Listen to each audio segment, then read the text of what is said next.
Ladies, gentlemen, a fragile tone that pulls me gently through the fire. Happy New Year! Every chord remembers you.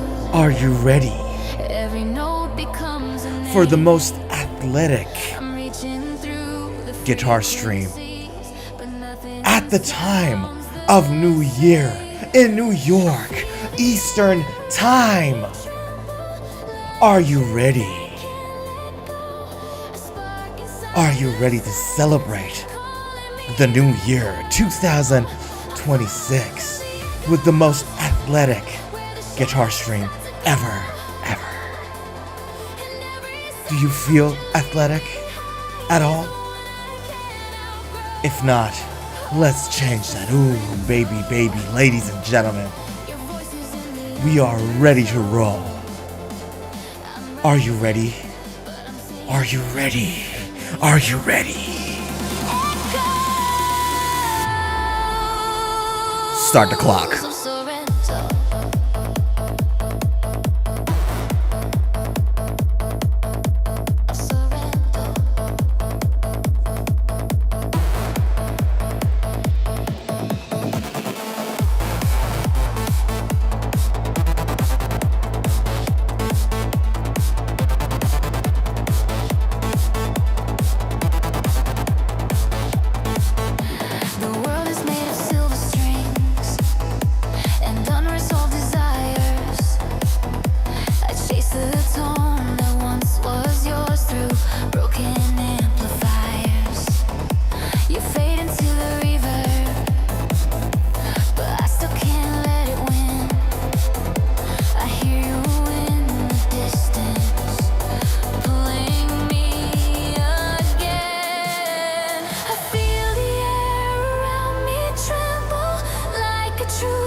Sorenzo, I'm lost inside your overflow. I'm standing, but I'm drifting in the echoes.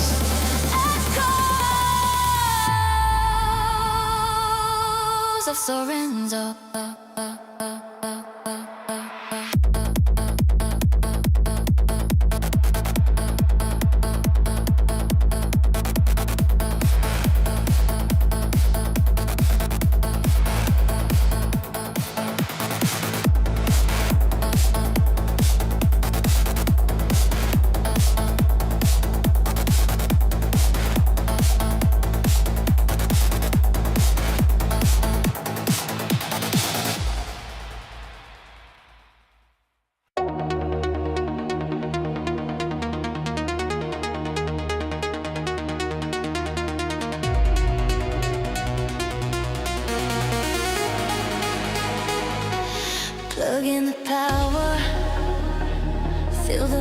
voltage rise.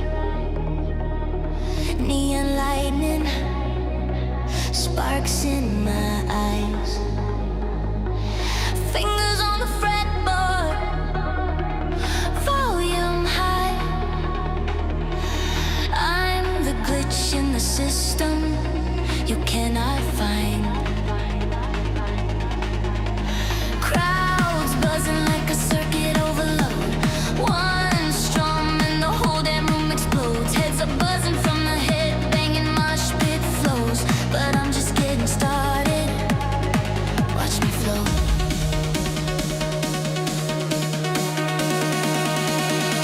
Ooh baby, baby. Ooh baby, baby. Ooh baby, baby. Ooh baby, baby.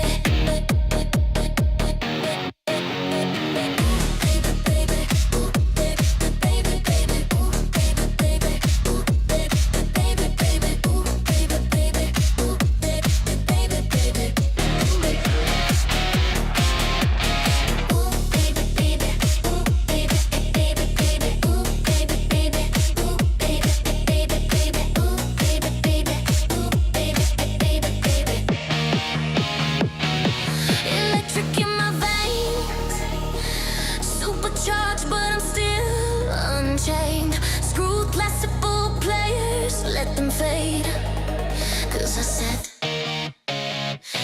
set the stage on fire.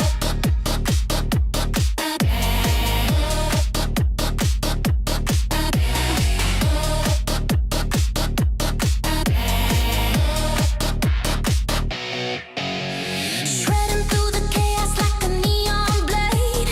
Boss mode riffs in a pixel arcade. Smoke rising from the amp on stage. I get you all far higher. Can you feel it? Static rising, synthesizing all my power. In this hour, watch me break the meter. Take it deeper.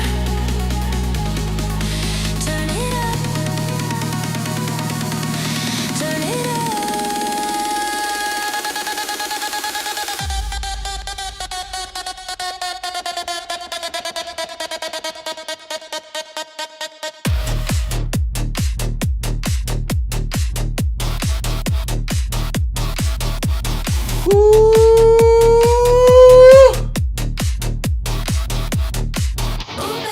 Ooh baby, baby. Ooh, baby, baby. Ooh, baby, baby. Ooh, baby, baby, baby, baby. Ooh, baby, baby. Ooh, baby, baby, baby.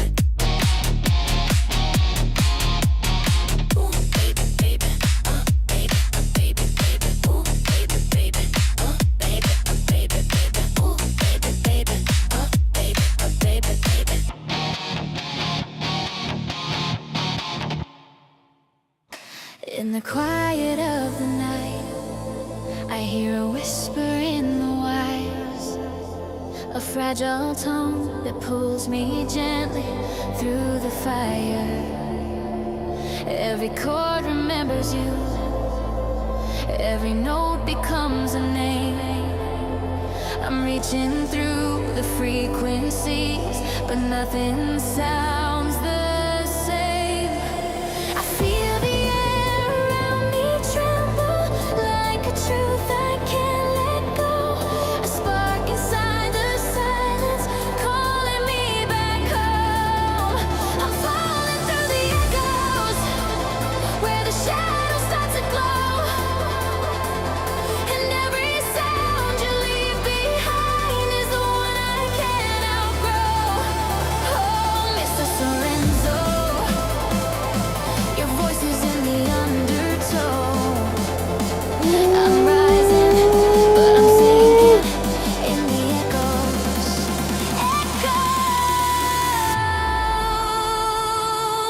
Echoes of Sorenzo. Woo! Ladies, gentlemen, what's happening? How are we doing? Oh my! Happy New Year, everybody! Whoa, whoa, whoa, whoa! Come on now, look at me! Look at me. Happy New Year. How are we doing? How are we? My. Oh, God, just in time. I wanted us to make it just in time at 12 a.m. Eastern Time. So, New York, Miami, Happy New Year. And it'll reach Texas, too. Don't worry. We'll get to Central. We'll get to LA. Don't you worry about that. Happy New Year, everybody. Happy New Year. We made it to another year, didn't we? We made it.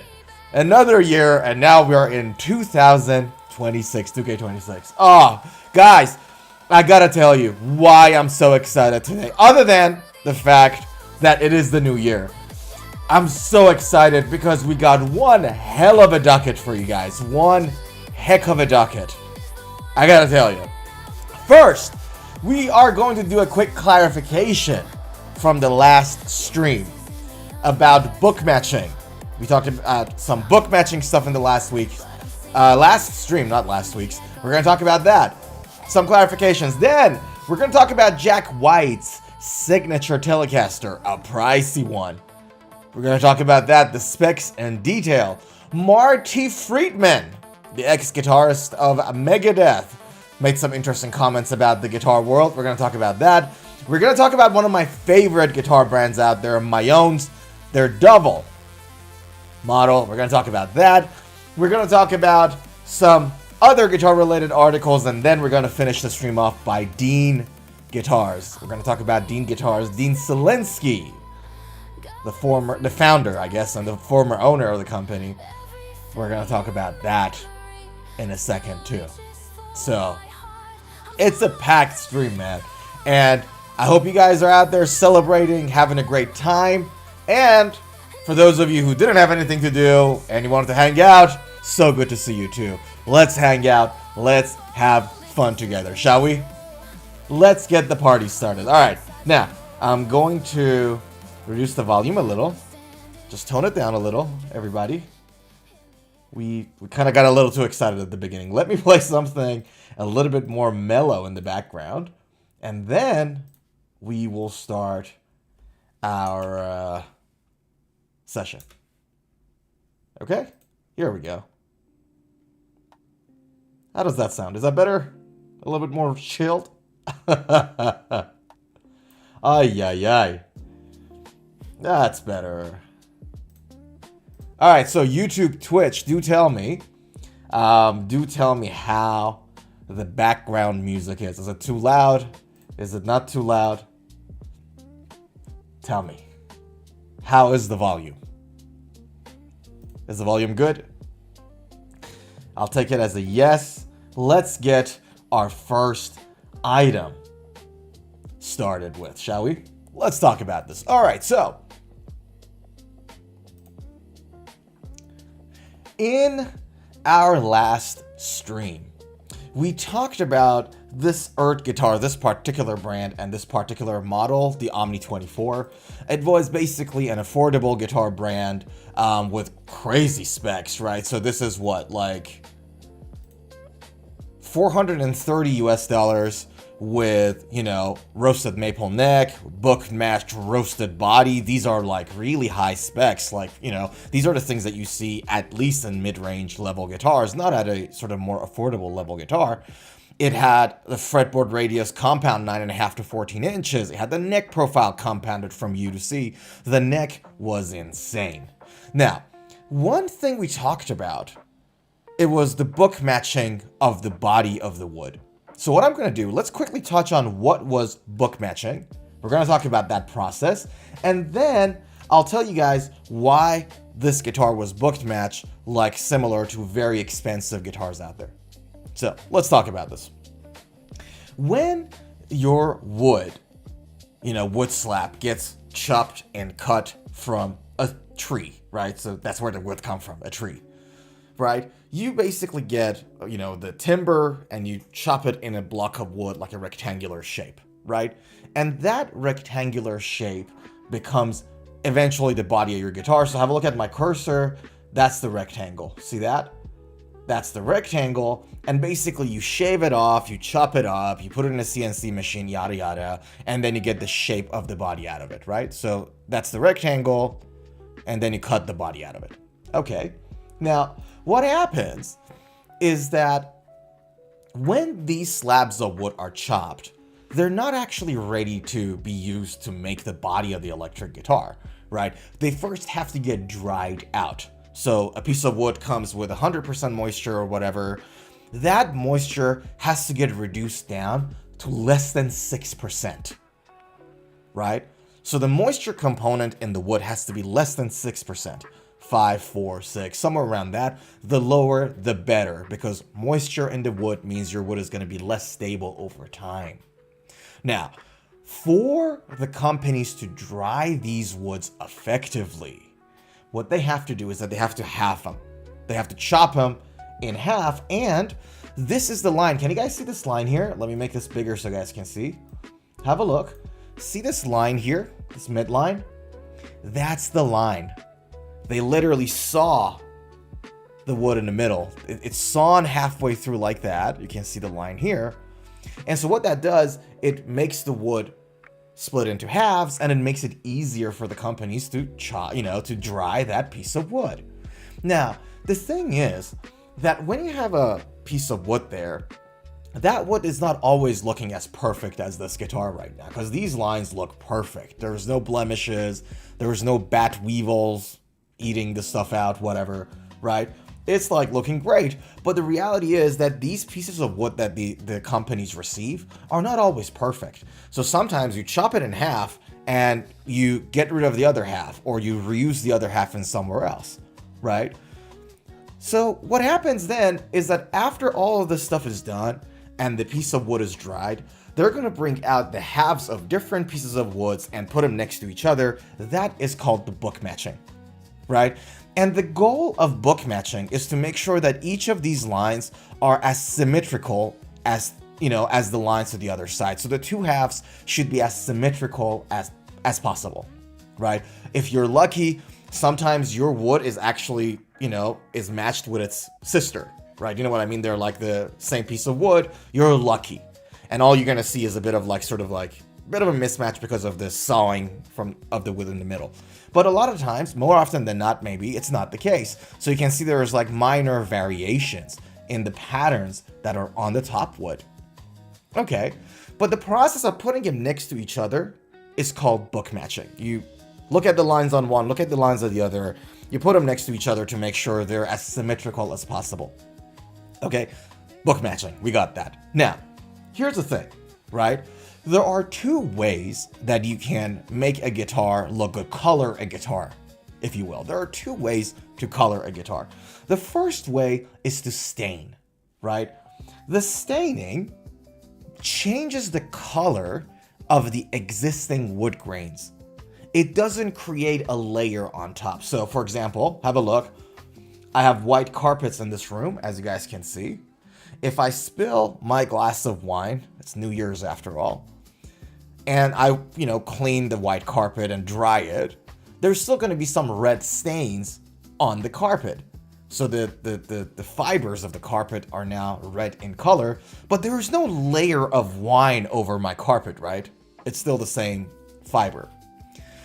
The alternative is if I came in and colored this piece of wood, the guitar. So now there is actually a thin layer of color coating my top wood, right? So you got staining, you got painting, you got coloring, right? Now, the question I asked on the last stream was, we're back on topic now, is that this guitar obviously is, a colored guitar. It's not a stained guitar, right? You guys can see it's colored in blue. Now, my question was, if this guitar is colored in blue, so it's a colored guitar, why is it that the roasted mahogany bodywood that they've advertised there is book matched? What's the point of it? Because it's colored, right? If you have a colored guitar, doesn't matter if your guitar looks perfect or not, you color it. In fact, that's one of the reasons why companies, like I told you guys, like sometimes the other half doesn't look as good at the first half. That's the reason why companies use those imperfect pieces of wood and they color over it. So those imperfect pieces of wood that are still healthy, they're not damaged, but they're just imperfect in grains, they're the ones that the companies paint over. Okay, my question was, why is it that this guitar is painted over still, but it's book matched? Why would you book match something if you need to paint over it? Make sense? That was the question I asked. Here's the answer. Book matching is more than just making the guitar look good. It's not just like about the looks of the guitar, if you know what I mean, right? One thing that also book matching is about the structure or stability of that guitar, right? So different patterns that you have on the wood is a result of your grains, the orientation of your grains, and so on. Correct? When it comes to your piece of wood in a guitar, you have to understand that the wood is an organic material. It expands, it collapses, it contracts with different temperatures, different moistures, yada yada, right?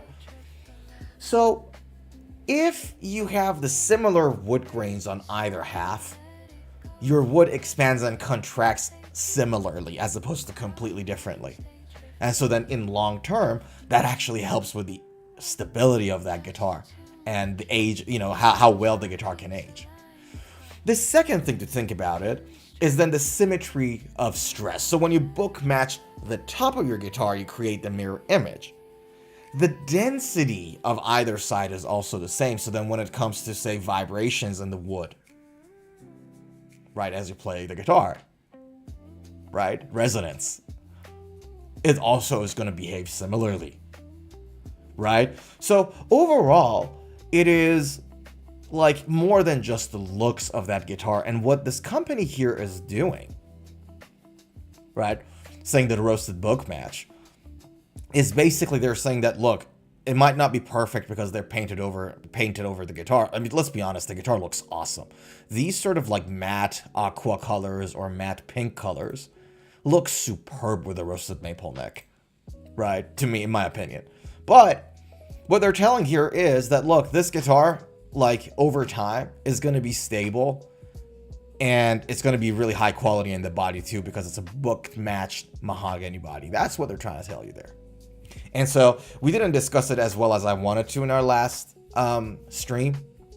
And I didn't want to leave you guys with inaccurate information. So I thought, let's start the stream by talking about the process of book matching for those of you who are new.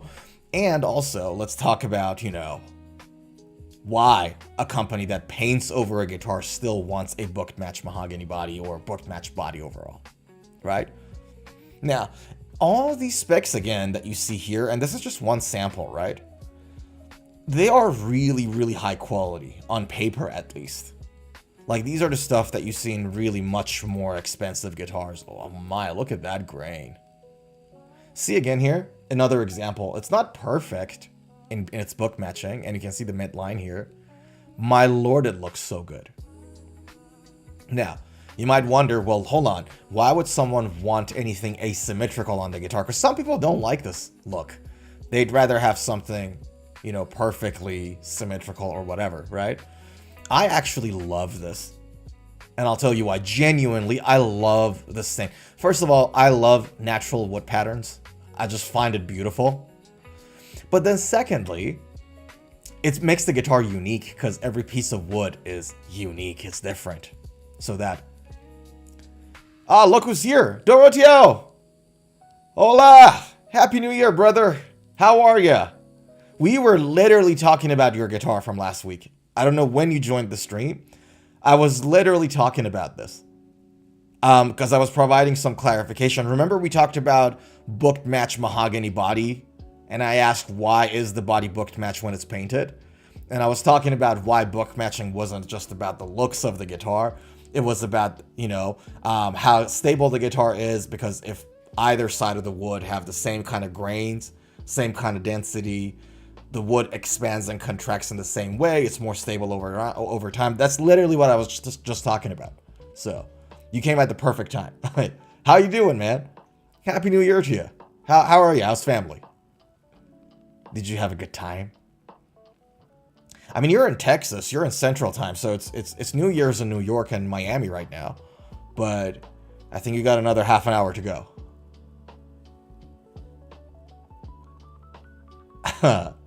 So yeah, the reason I love these patterns is just makes my guitar unique. Like, you can buy the exact, like, 10 guitars of the exact same brand and model, but they all gonna look different.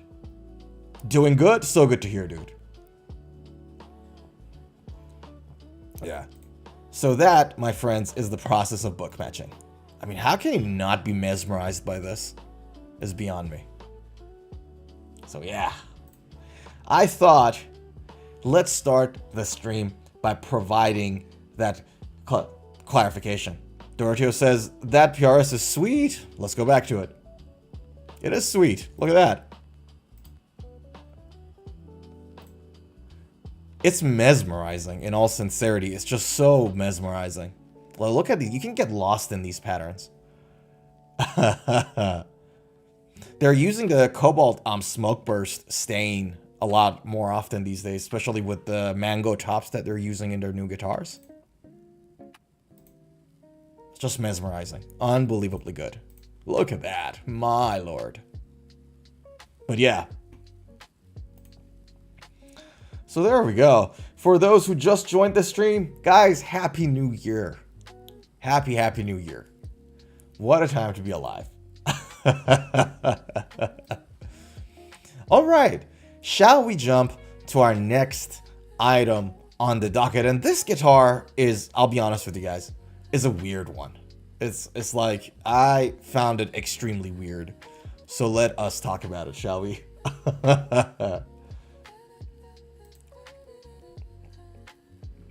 All right, so who knows Jack White? Do you guys know Jack White?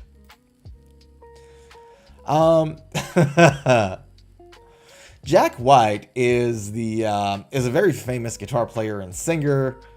What is that? Seven Nations Army? Is that the famous song they've got? Da da da da da da. Right. So Jack White has this Triplecaster signature guitar with Fender, which is basically a Telecaster with 3 weird pickups and a Bigsby looking thing that is not Bigsby. Right? I thought this was an interesting one because it's like one of those things that the guy comes in and be like, all right, you guys just like attach stuff to my guitar, just add stuff to it and see what happens, kind of a deal. So I thought, let's talk about this. So what are the specs? You have a mid-50s soft V-shaped neck and a 12-inch radius maple fingerboard with medium jumbo frets. So already we're talking old school. So this is not going to be a sort of like a modern kind of a neck. It's going to have a thick-ish neck and is going to be a little old school. And not a surprise, right? You have like something look like a Bigsby on it. So not surprising there at all. It's not a roasted maple, by the way, in the neck, which is bleh. Now, Jack White Conife wide range humbucker neck. That's this one. A JW90 single coil. That's in the middle one. So that's the sort of like a P90 inspired pickup, the soap bar. And you have the Jack White humbucker in the bridge. Right. Now, what do you notice about the Jack White humbucker? Can you guys tell me? What do you notice about this pickup? This humbucker has a blade on one coil and has pole magnets on the other coil, right? And this is an interesting one because usually when you have a pole magnet under each string, as you, for example, bend the strings, you lose a little bit of the power of the note because you're moving the string away from the pole. But in scenarios when you have a blade system, when your string oscillates, or when you bend the string and move it up and down, because it's still over the magnet in the blade system, it still maintains its power and resonance. So Some you see there are a lot of rail-based pickups like Bill Lawrence's, like some Seymour Duncan rails, for example. They have the rail system, but obviously this is the, you know, you got the slugs there for the pole magnets. That's the Jack White signature humbucker. You have a 3-way pickup switch, a 3-way toggle direct to jack switch, so that's a bypass, an arcade style stutter switch, that like a cut on and off stutter switch. What else? Hip shots, Xander drop detuning on the E string. So that's this. Where is it?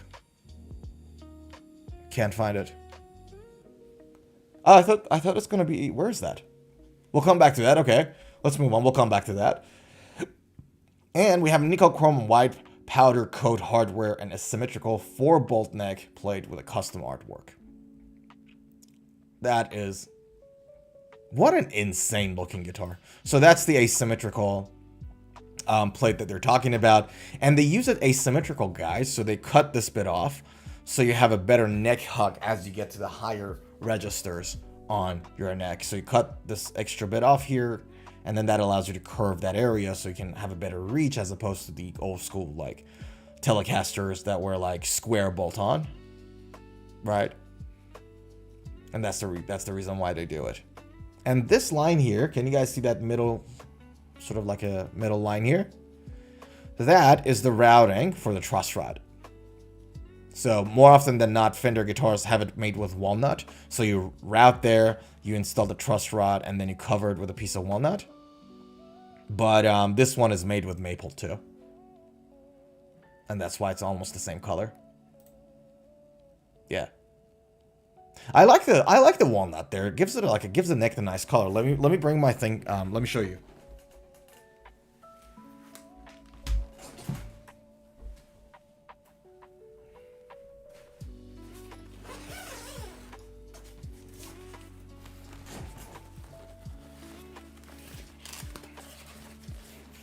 See this? Oh, hold on. This doesn't even have it. I thought this had it. Sorry, my bad. Hold on. I think my Butterscotch Telecaster had it that I sold. I sold that guitar. I don't think... All right, let me check my other Telecaster. Hold on. Let me check my Telecaster.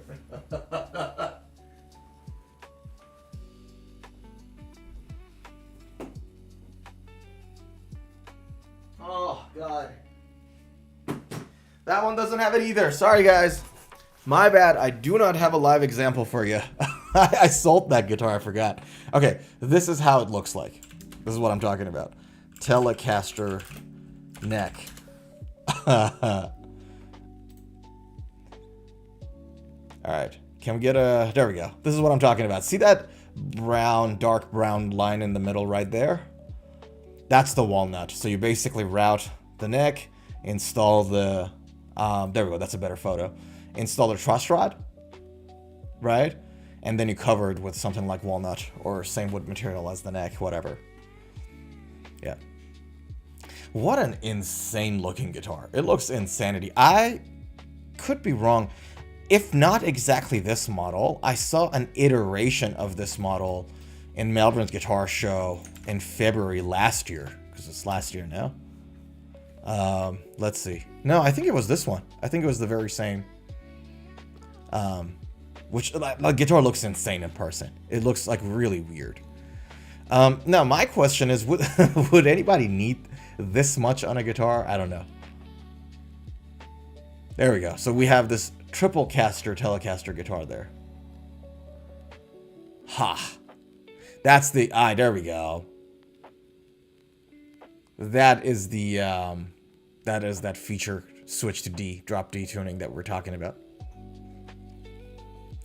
Doroteo says old school Telecaster acts big time. Yeah. Yeah. It reminds me of those like Gibsons with 3 humbuckers, like an SG with like 3 humbuckers in it. It reminds me of that a little for some reason. I just had a lot going on the top body.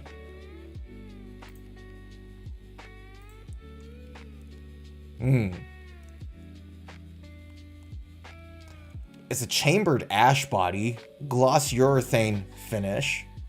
That's gloss, obviously, for that guitar. Chambered ash body. Hold on, didn't we just say this twice? Okay. And then, can I get the, can I get some info about, I'm not even hardware, not even interested. Where is the medium jumbo 25.5 inch scale length, 22 frets, 42 mil nut width? That's fine. You would think it is a little thicker in a guitar like this. 12-inch radius and a bone nut. Thank God. Okay. Okay, so they kind of stuck to some modern stuff too, because a lot of the nuts back in good old days were only made out of plastic. That's why some of the like really expensive Gibson guitars that are made like with the ethos of the 50s in mind, they have like Dave Grohl's US made signature guitar, the white one. That one has a plastic plastic nut, and the reason for that is that back in good old days, that's how they made them.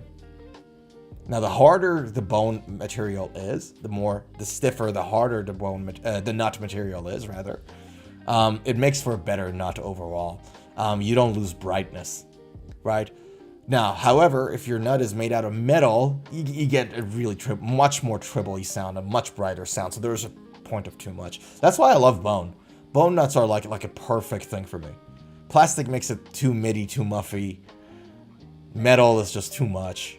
Bone is like the perfect mid. So there you have it, folks. Now, Doroteo, you said something earlier about the Herman Lee's guitar. Let me look at the comments. Doroteo said the Herman Lee PRS signature model is expensive, bruh. Yeah, dude, it's insane.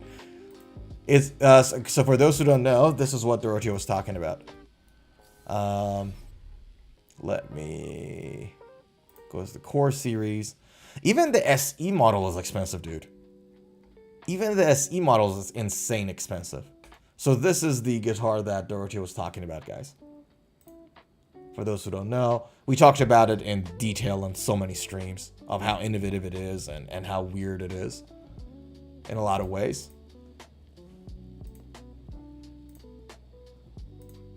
So that's the guitar we're talking about. Oh my, I didn't know the different pieces. I thought they're all abalone.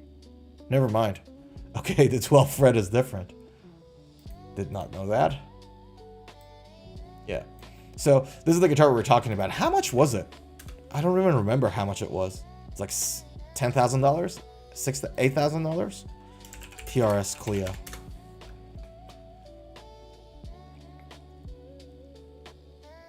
No, that's the SE. What's the Core?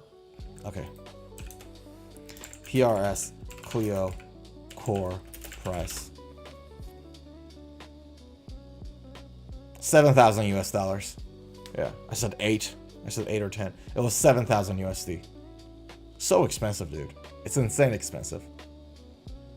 And they ran out of stock. I think they did like a batch of 200 of them, and that was it. Yeah, so now they have the SEs only for 2K, which is, again, freaking expensive. Insane expensive. Yeah. While we were here, do you guys want to check out... so my birthday is next week. It's coming soon. And I was like, maybe, I want to buy myself a new guitar as a birthday gift. So what is in the deal zone these days? I wonder.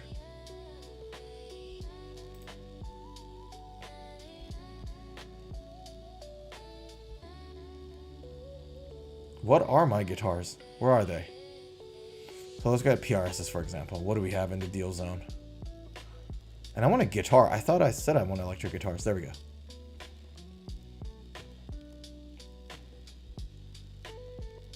Oh my.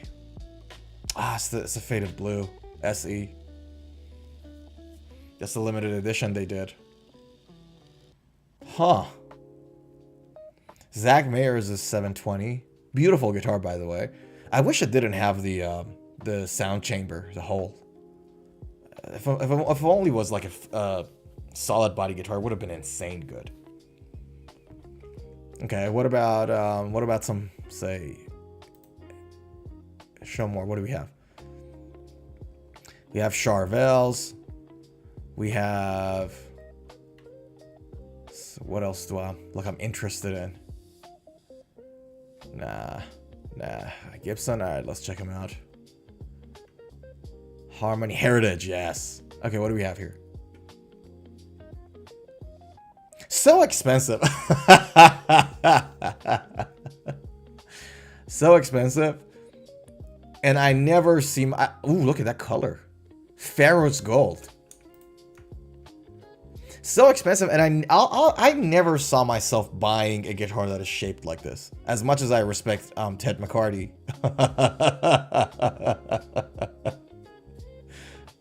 I don't think even Ted McCarty designed it. I think he just named it Theodore. What are I wonder, Gibson, Les Paul, a modern. I wonder how the moderns are going right now. Are there any specials or deals on them? No.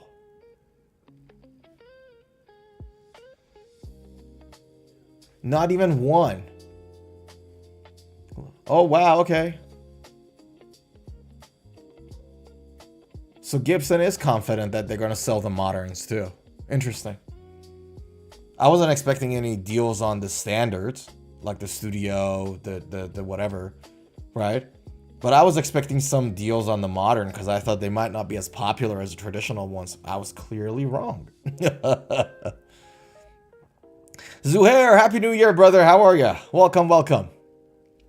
Good to see you, man. Happy New Year. Happy 2K26. It is New Year for you because you're in New York, but Dorothy got another 20 minutes to go, I think. Now, Dorothy asks, what are your thoughts on the AIO brand PRS type guitar? Never seen them, dude. What are they? AIO guitars. All in one. Oh. It's a custom shop. Okay. Would you believe me if I told you I've never seen them before? Like I've never dealt with them before? They have a PRS style guitar. That's like a Les Paul. That is the PRS style guitar. Ooh. No, dude, I've never seen them before. Thanks for pointing it out. Are there any other PRS style guitar?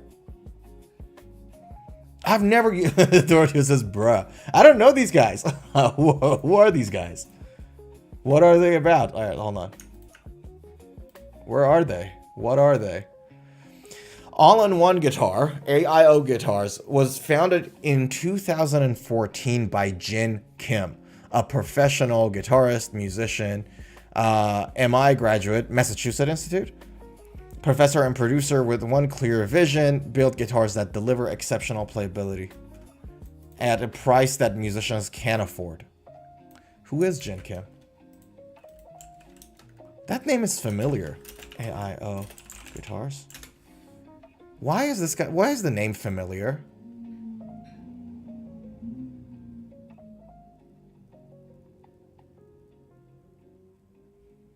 Is it him?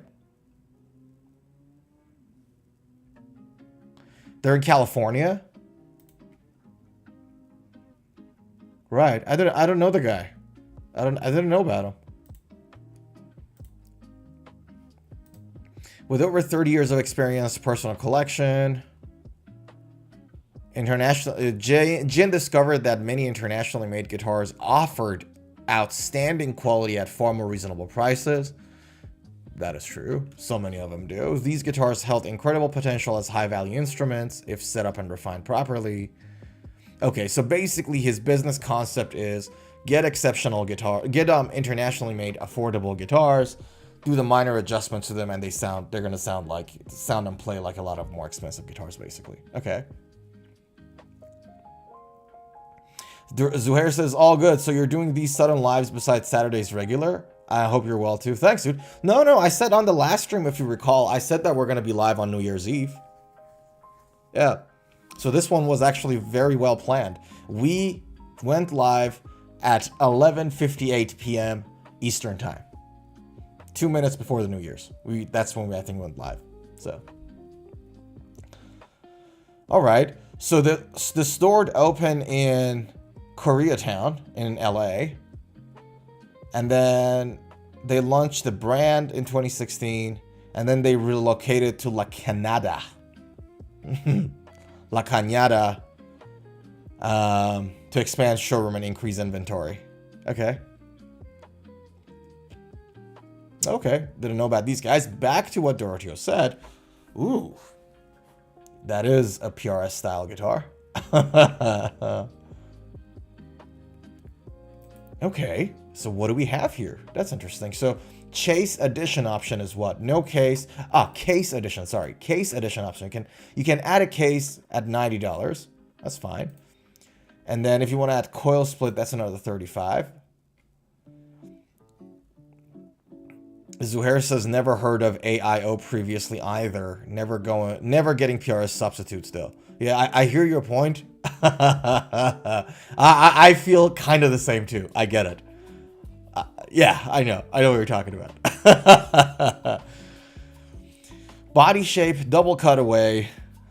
Body type, solid body, mahogany with a flame maple veneer.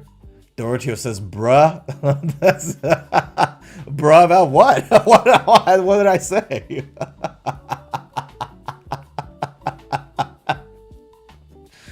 What did I say to deserve the second bruh, brother? What did I say? So, okay, so what they use veneers, very similar to PRS, right? Bruh to Zuhair? Okay.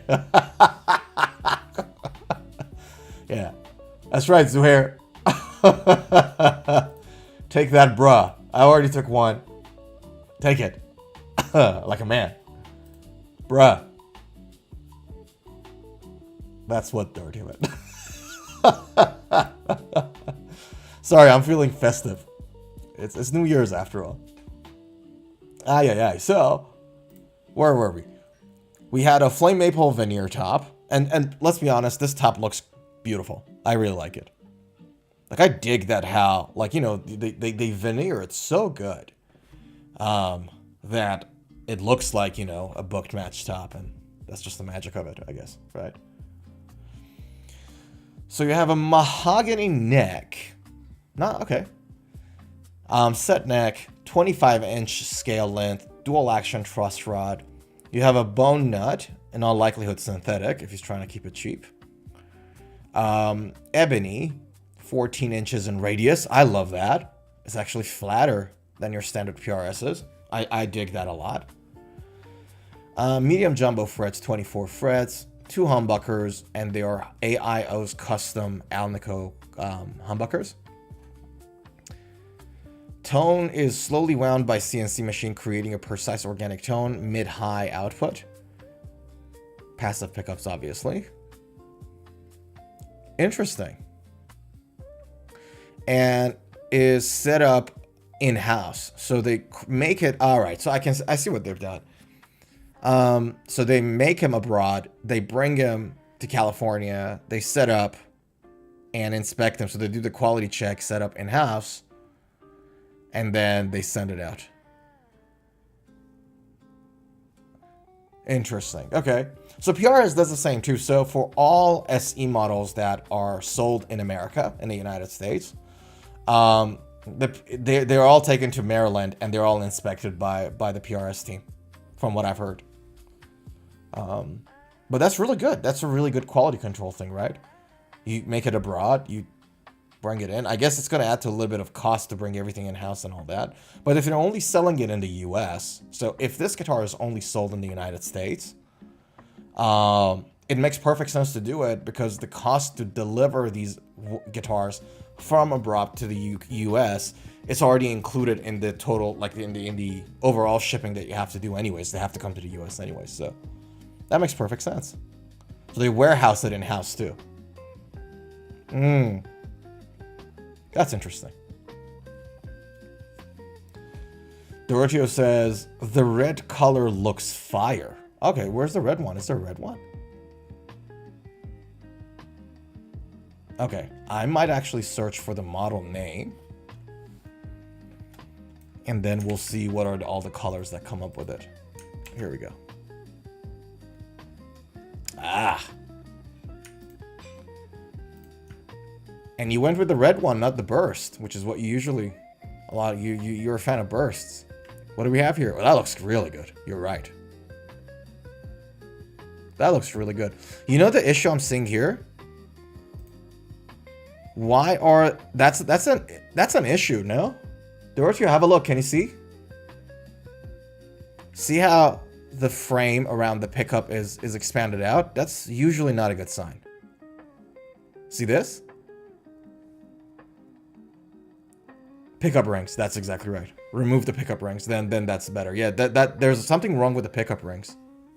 I'm surprised they posted this photo. The color is insane good. And they're like abalone inlay. I like how they've done like Gibson style trapezoid inlays. That looks really good on PRS guitars. Like you used to see the birds on a PRS looking guitar, but that looks actually pretty good.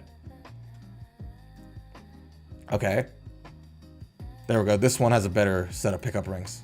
Still, I don't know why, man. I don't know why this is happening here. This looks... Surely this is some like photo editing issue. This is some photo editing issue. I don't think it's the image of the actual guitar itself. See that? Yeah, I don't think that's the guitar issue. The other one, the red one, it was the guitar issue. I think that was just like issue with the rings. This one, however, I don't think this is you don't get a metal like that and then get a black thing there. I think this is just the editing issue, photo editing issue. Yeah. Zuhair is finding this hilarious. Wow, expanded problem in guitar ring. And a website pic. Here is our guitar when the pickup ring expands due to heat or cold. That is how it looks like too. Can I tell you something? I'll be honest with you. And I hear you. It's a funny thing. Having ran a small business, knowing how difficult it is to run, you know, I kind of give him a bit of a pass. If this happened in a company like Gibson, then I'll join you in laughing the hell out of them. You know, mocking the heck out of them. Not mocking, but you know, laugh at their expense, I guess. Like this is ridiculous. Like as a ginormous established company, you got to do a better QA. But a small business that is trying to get off the ground, and this is a young company, man. The idea started in 2014, and they just relocated to a new warehouse like 5-6 years ago. That's a short time for a guitar company. It's not a long time at all. So I feel bad for them. What I'll do, hold on, let's do this. Do they have an email address? Where can we contact these guys? Let's send them an email and let them know that that's happening on their website. Contact. You can't be serious. So they don't know that that's an issue? No. I know they know that it's an issue. I think what the guy who's running the company is delegating the tasks to different people, and those people often are not as well trained. It's hard to find a good person, train them well, and then, you know, get them to do the job and trust them with the thing. So when your business is young, people that you delegate all these things to make mistakes. So if the guy is a luthier and doesn't know that's an issue, no, that's a big problem. Like this is ridiculous, dude. Like even if you're like don't know anything about guitar, you look at that, you're like, something's wrong. You know what I mean? It's like you don't need to be a pilot to have a look at a burning helicopter on top of a tree and be like, all right, something has gone wrong. Do you know what I mean? That's not what I'm saying. What I'm saying is that, what is the word for it? The person that is responsible on taking the photos and doing the website or whatever, that person messed up big time. So what I am going to do is to send these guys an email. First name is Mr. Sorenzo. Last name is YouTube. And I am going to put my email a little later. I'm going to say, hi team. We were doing a review of your PRS shaped guitars on our stream, we noticed that the following guitar images have issues.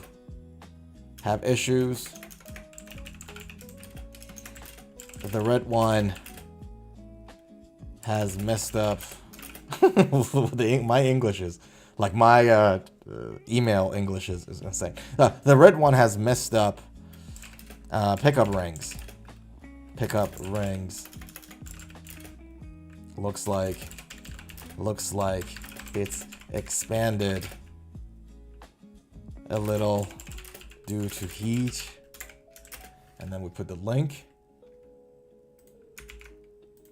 Here you go. And then the other one, which is what's the color? The burst. The burst one has a disfigured bridge pickup. And there we go.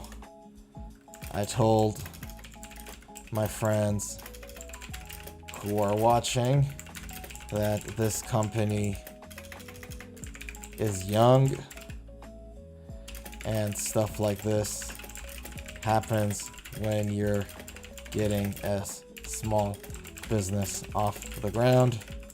We are rooting for you. Fix the photos. Happy New Year. And all the best with the business in 2026. All right, so that's the email. And then let me block my thing. I'm just gonna put my email and send it at iCloud.com. Send. All right. We just sent that message to those guys. So let's see what they say. If they come back to us, I'll let you guys know what their message is. But I just sent that thing. Okay.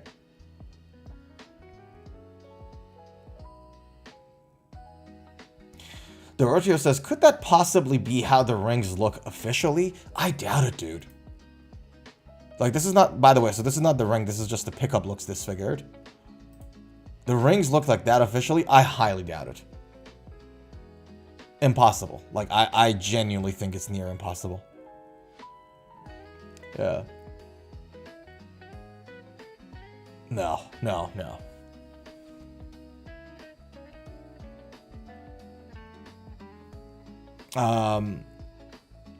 Zuhair says, interesting questions, was wondering the same. Don't think so because the other colors don't have that. Yeah, that's another reason why. But that's the whole purpose of the pickup ring. Like, it just, you know, defeats the purpose. By the way, one interesting note, did you guys notice the handle on the tremolo bar? So you have the hole for the whammy bar itself, but you have the basket handle there too, similar to that Korn guitar we checked together, you guys remember? Monkey's guitar, Ibanez, Monkey's signature guitar we checked a few weeks ago, had the same handles. So you don't need a whammy bar, a straight, like a handle whammy bar. You can literally just grab that basket and play around. So I thought that was interesting. I'm surprised it has it. It adds to the cost of the tremolo. So, like, it's extra material, it's extra work. So I'm surprised it actually has it. I like it. I like it. Another interesting feature is look at where the pickup switch is. It's right down there. See that? So it's not up here like McCarty's or there, I think, in a lot of the PRSs. Or here maybe. It's all the way down there. Yeah. Different bridge type? Yeah, it's a different bridge type. Looks like a one way. All right, let's look at the back of the guitar. Hold on. What do we have here? Ooh.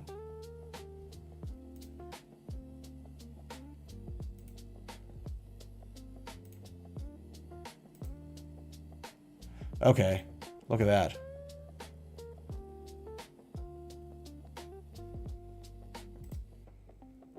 Okay, if we look at the red one, so all right, so let's go back to this. I wonder whether other photos will have the disfigured pickup rings. Yeah, man, they have the disfigured. Okay, so let's see it from the other angles.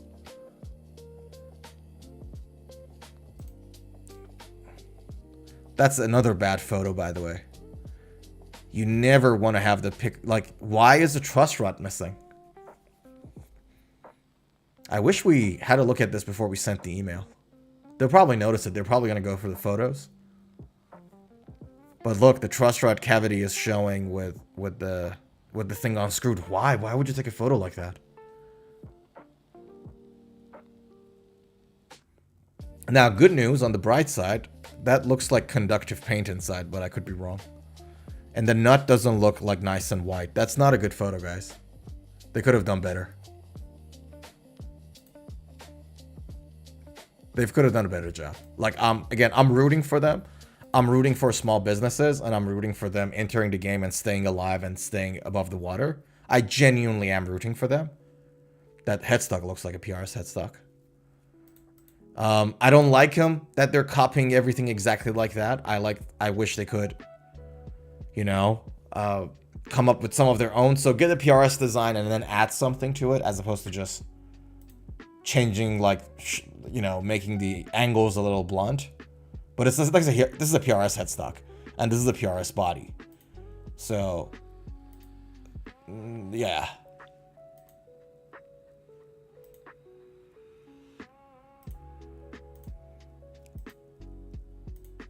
Okay.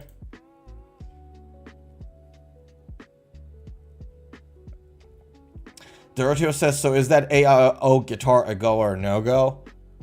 That's a no-go. I'll be honest. And I root for small businesses. I root for small businesses, and I appreciate new companies coming to town. This is a duplication of a PRS design without adding or removing anything to it. So, like, I'll give you an example. PRS, right, has copied the Silver Sky. Like, it's a Stratocaster, right? So if I go to, say, SE, because I probably am easier to find it there, right? Where is the SE? Silver Sky. There we go. Right? They copied it, but there are certain things that are different in the guitar. So the bridge is completely different. These are PRS's own, like, pickups, and it's doing what a Strat does better. Right? That's why it's been Reverb's top selling guitar over the past few years, right? They got the Fender design, they added something to it, as opposed to just copying something that looks like a Fender and hope that it sells. Do you know what I mean? Get it, make it better. So here, this guitar is not get it, make it better. This guitar is get it. This is a headstock. I'm surprised these guys are not sued by PRS. To be completely honest with you, this is get it, and then do a worse job at it. So, in my opinion, that's a no-go. That's literally the PRS routing. Now, have a look here. This is exactly like a PRS routing. I'll show you what I mean.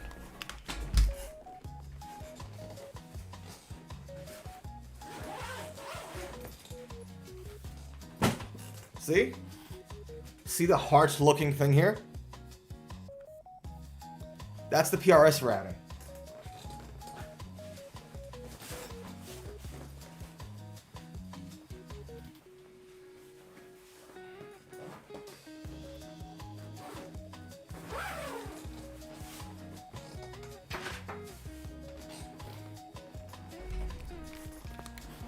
And I'm not sure if you guys noticed, this image looks different to the other image. So remember the boomerang looking shape? The heart looking boomerang looking shape. Now let's go back to some other photos. So heart boomerang, right? Now check this out.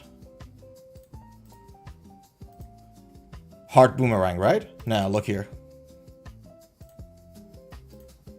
Semicircle. Oops. Let me get another photo. Semicircle, see that?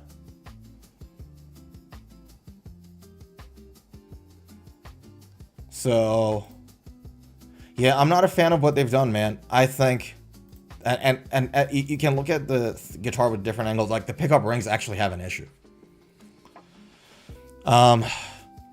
Man, I hope this is not on purpose. I hope this is not just like they saw it and like, screw it, let's just take a photo and put it up. People won't know better.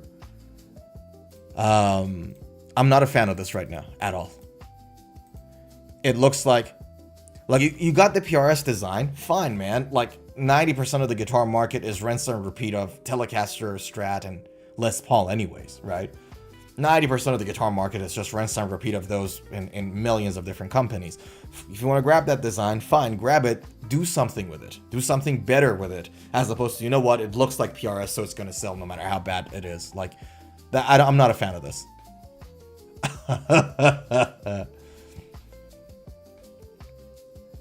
Zuhair says, just realized there is a difference between taking a design idea and having your own touch to versus making the exact copy like a fake knockoff. Yeah. Right? Get a design, make it better. That's how guitars become better. That's how we have a guitar like Erd Guitars, for example, that Doroteo bought and is happy with. Right? That for $430, he bought it for $250, I think. Is insane. You get the same design, you add something to it, like the 914 compound radius, U2C neck profile compound, roasted maple neck, roasted book match body mahogany. Get the same design, keep the price down, make it affordable, and then add something to that design. Because original Fenders didn't have that, right?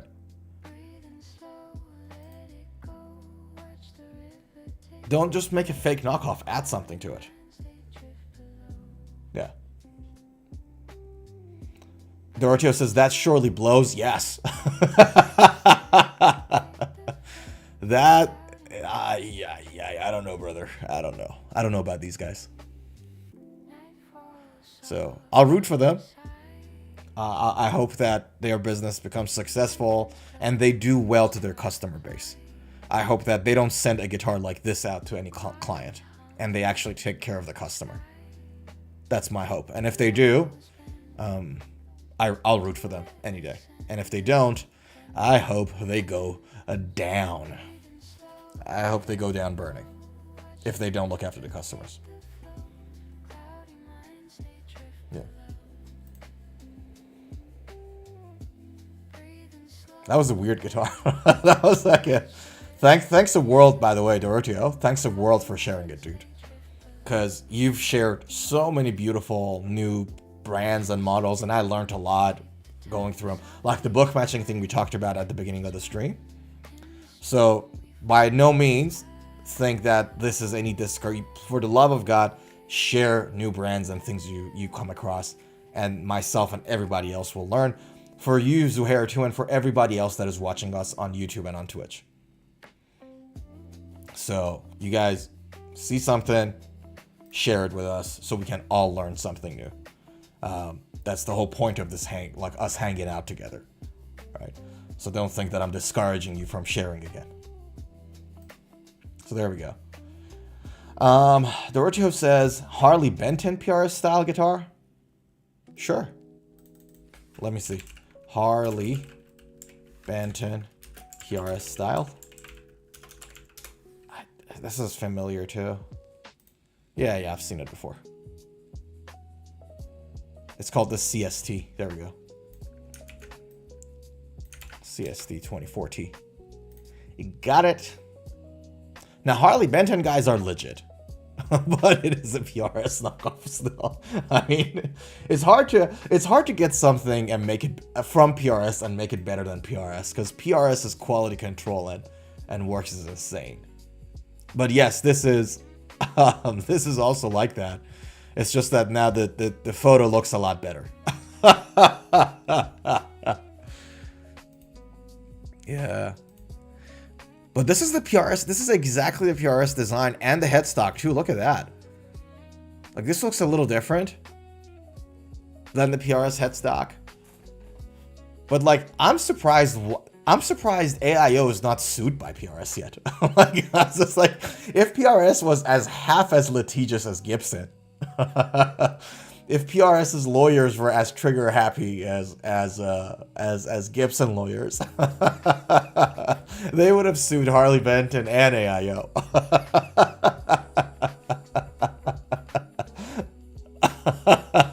This looks so like PRS, like it's insane. Look at that, like compare it with, hold on. Let's go custom 24. There we go. Look at that. Very similar design.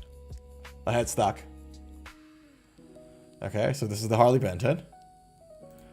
See the headstock here? Kind of similar. Now let's go back. Remember the headstock shape? All right, now let's go back to AIO. Where's the headstock photo? There you go. This is like, they're not even pretending anymore. It's exactly the same shape. Yeah. I don't know, man. Like, I have second thoughts. Like, I sent him an email saying that, look, you guys have made a mistake in that photo. It's starting to look like it was, like, purposeful negligence. Like, what is this? Why would you not have your truss rod cavity closed up before you take a damn photo? Like, why? Could be that these are the photos that are sent from the manufacturer, say in China or whatever the other country it is that they make them in. Could be that those guys in China or wherever took these photos and sent them, but that thing is still not in the US yet, but because they're trying to advertise early, they just used whatever crappy photo they got for now to put it there. Could it be that? If that's the case, that's a really bad business decision. Like, yeah. I understand, like, you know, before you have a complete product, you still advertise it first and start pre-orders on it and all that jazz. I get that. But like that doesn't, I don't know, man. That's really weird. It's like, nah, I don't know if I wanted to send them that email that I sent them. We kind of engaged them in good faith. They were like, oh, poor guys, you know, whatever. Now I'm like, you know what I mean? Like, you know, like, all right, well, let's just hope that email helps them. We see the best in people. That's what we try to do.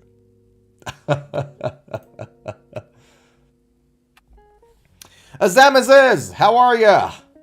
Good to see you, man. Happy New Year. Happy New Year to you, your family. And my best wishes for 2026. Azamaziz asks, NAMM 2026 prediction. That's a really good question. What do we think, guys? NAMM 2026. I have 2 or 3 thoughts in my mind when it comes to NAMM. And generally 2026. We obviously talked about Clio's shape being used on, actually should have gone to the SE, sorry. We obviously talked about PRS SE's Clio shape being used in other PRS models. So probably, like, you know, a guitar with 2 standard PRS pickups with PRS's tremolo system, but generally looks like this, that is somehow targeting more like shred players, more modern, more younger audience, you know, market share. So it takes the market share a little bit from Ibanez and Jackson you would get, so that's when they go to compete. That's the ocean they're going to be competing in. So I think in 2026 there'll be more of that. One thing I've noticed late in 2025, and you could see it in Schecter, for example, too, right? I'll give Schecter as an example. Schecter Guitar Research. There we go. There is a shift back to 80s style guitars. And Ibanez is doing a little bit of that. Jackson is doing it. Look at that.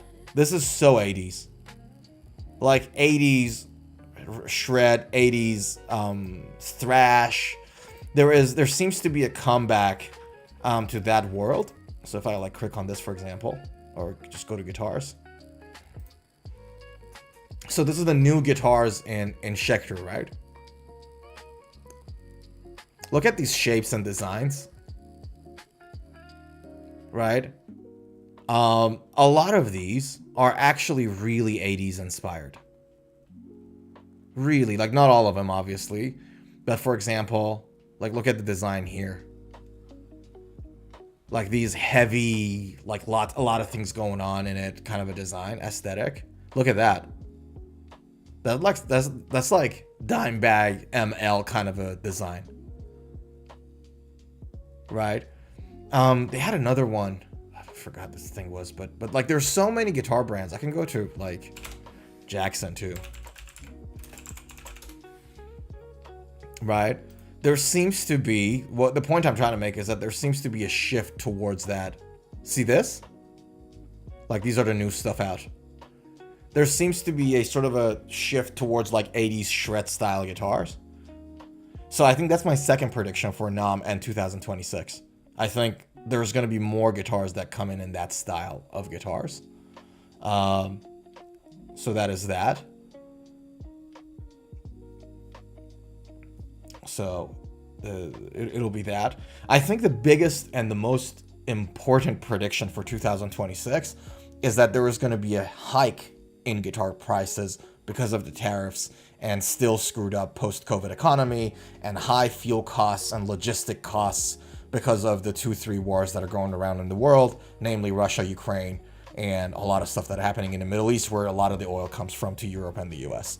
So because of the tariffs and high cost of fuel, therefore high cost of logistics, I think all of that is just going to make the guitar so much more expensive. Like more than usual. So like, for example, if you go from 2024 to 2025, there's a little hike. I think this hike is going to be more. And as a result of it, there's going to be an even more vibrant secondhand guitar market because it wasn't that vibrant. The guitar market was cold this year. I think the secondhand guitar market is going to be a little bit more vibrant next year. So that's my predictions. But it'll remain to be seen, man. Like you never know. Another prediction I had earlier on is that there's going to be a lot more digitized products, especially in the amp space. And the reason for that is not just because everything is becoming digital, is because of AI. And so now all these AI products need to be implemented and integrated into products. But unless something is digital, obviously, you can't do anything AI related with it. So you're going to need a tech foundation for that. And so these foundations are going to be deployed into some products, including pedals and amps and so on. And then obviously that's going to give you like for example, what Boss did with their multi-effects. You guys remember we talked about it a few months ago? Boss digital pedal. I forgot the exact model name, but it's like a white and blue pedal, which basically you buy it and then, because you know how pedal has, Boss has this like distortion pedal, this pedal, that pedal. There was a multi-pedal in one pedal that comes with like 4 house pedals, and then you can buy more. That's the one.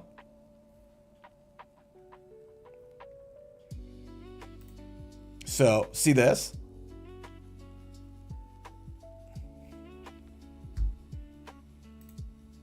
This. So this, it says overdrive on the screen, on the LCD screen here, but this pickup actually comes with 4 different effects in it, and there's a phone app you can connect it, and you can select what do you want this pedal to do for you. So it comes with like 4 housed, and there's like 8 more that you can buy. See that? That's the guitar app. So you can literally select what you want the pedal to be. There is going to be more and more of these pedals coming out, pedals and amps. And at some point, they're going to have AI integrated in them, which means a much better realistic sound and a much sort of like a broader variety of stuff. And so that's the next prediction because of the AI boom. It has to hit the guitar market this year, I think. It's still not there yet. It'll be.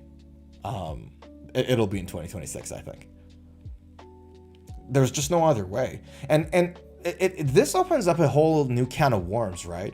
If you think about it, because like if let's just say my prediction is correct, and next year, or the year after the worst. You're going to have AI working, you know, maybe not deployed in these products, but it's going to be involved in producing a lot of these products. Your multi-effects are going to become so good and affordable in a couple of years that you can get a plastic guitar and make it sound like Jimi Hendrix's Strat.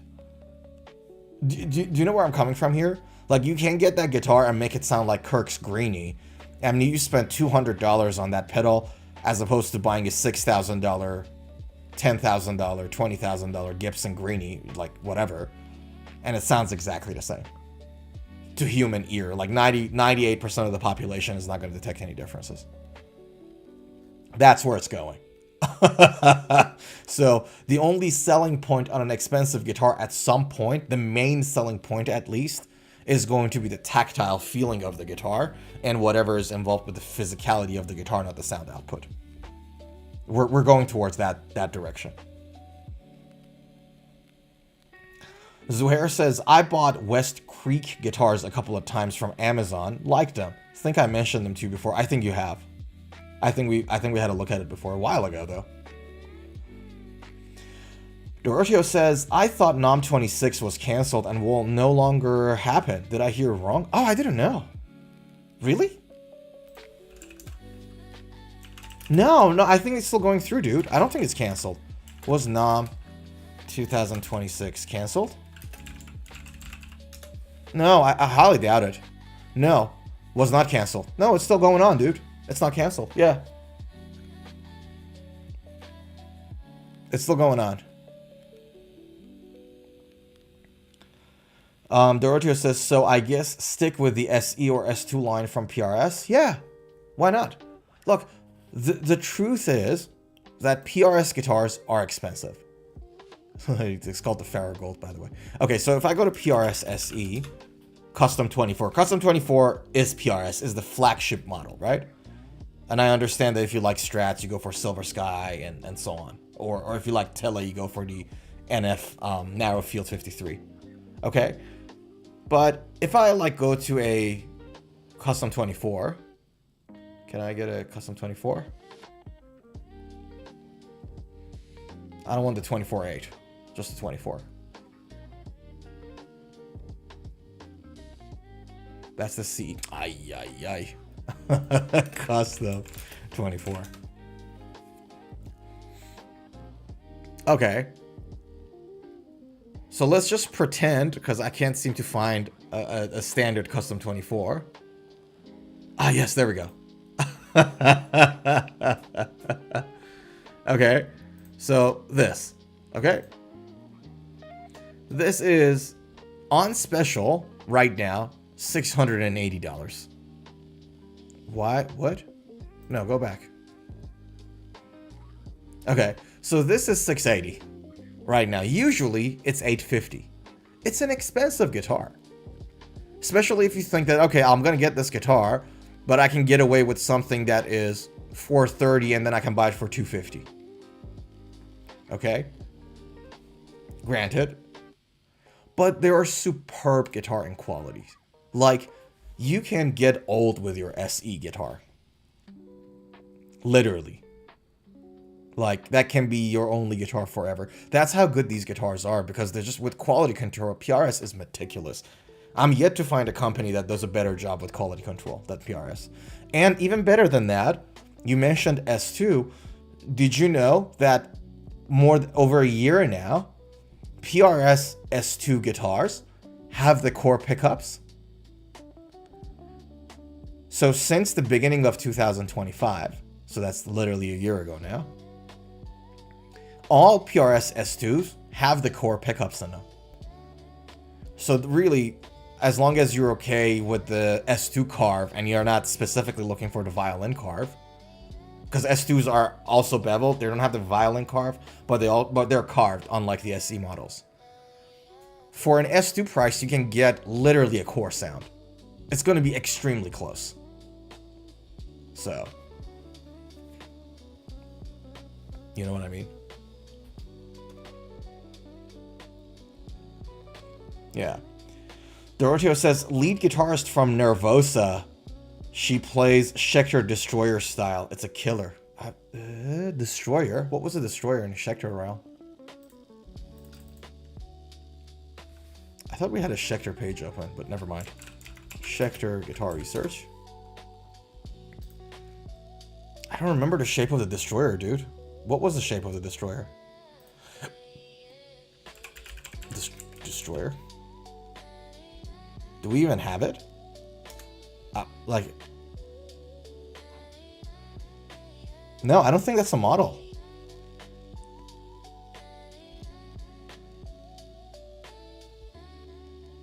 Yeah, I don't think that's a shape. Doroteo says, I have a West Creek Revenge. A West Creek Revenge? West Creek Revenge guitar. Ah. Right. We talked about this. I'm pretty sure we talked about this because I remember this angle of the body. An ex-coworker was a big PRS guitarist and swear by them, but also liked Fender Strats too. Yeah, Fender Strats are pretty good too. Yeah. But just my gosh, PRS is meticulous with quality control, dude. Like I'm yet to. It's just unbelievable. I think a lot of people hate on them because the guitar market is a conservative market. And they started being really expensive, right? So the SE model came out a lot later than the Core, so it kind of stuck, I guess. But they're pricey, I get it.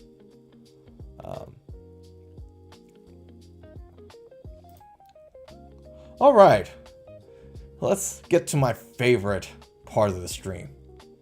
Guys, gonna drink this to your health. Got it. Man. Thank you so much for hanging out with me, especially on New Year's, man. It's a special time of the year, and I'm so thankful that you guys are around. So I'm gonna open this. There we go. Guys, this is to your health. If you got your glasses next to you, I'm not gonna drink on stream. You guys do. Drink the good stuff. Here's to your health. And here's to an amazing, successful, happy and peaceful 2026 for you and your loved ones. Cheers to your health.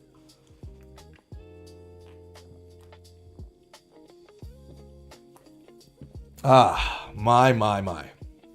Give me a second. Let me have a sip of this.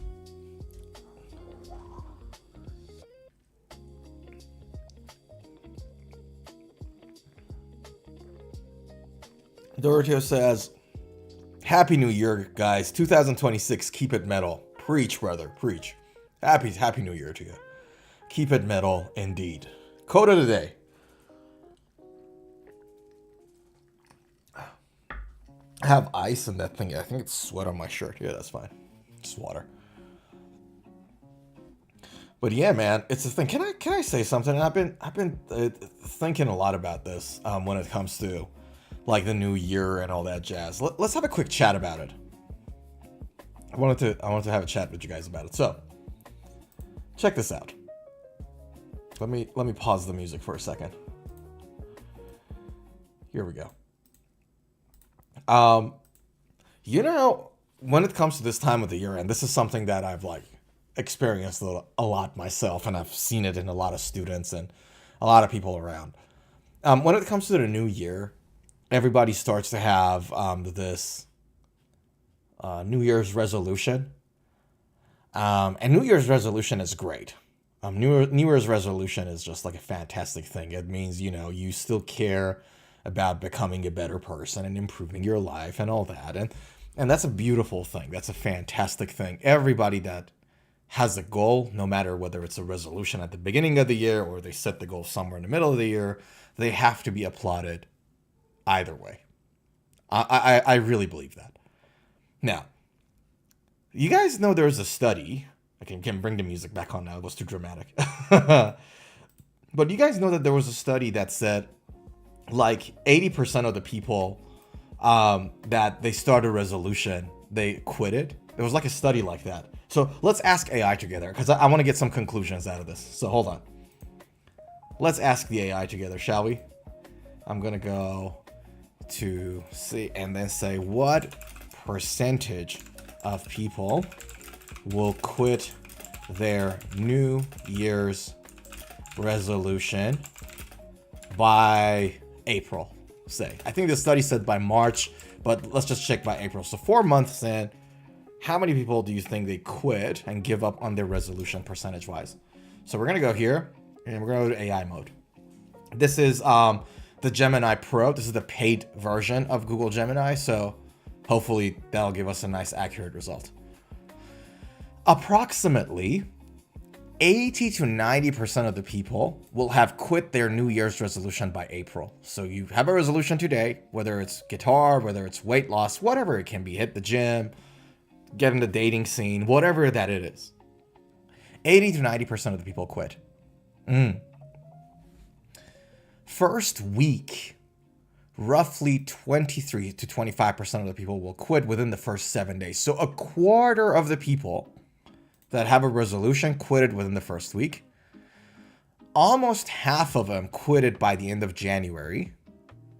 By February, it's about 80%. I told you guys it's Feb, the study that I think.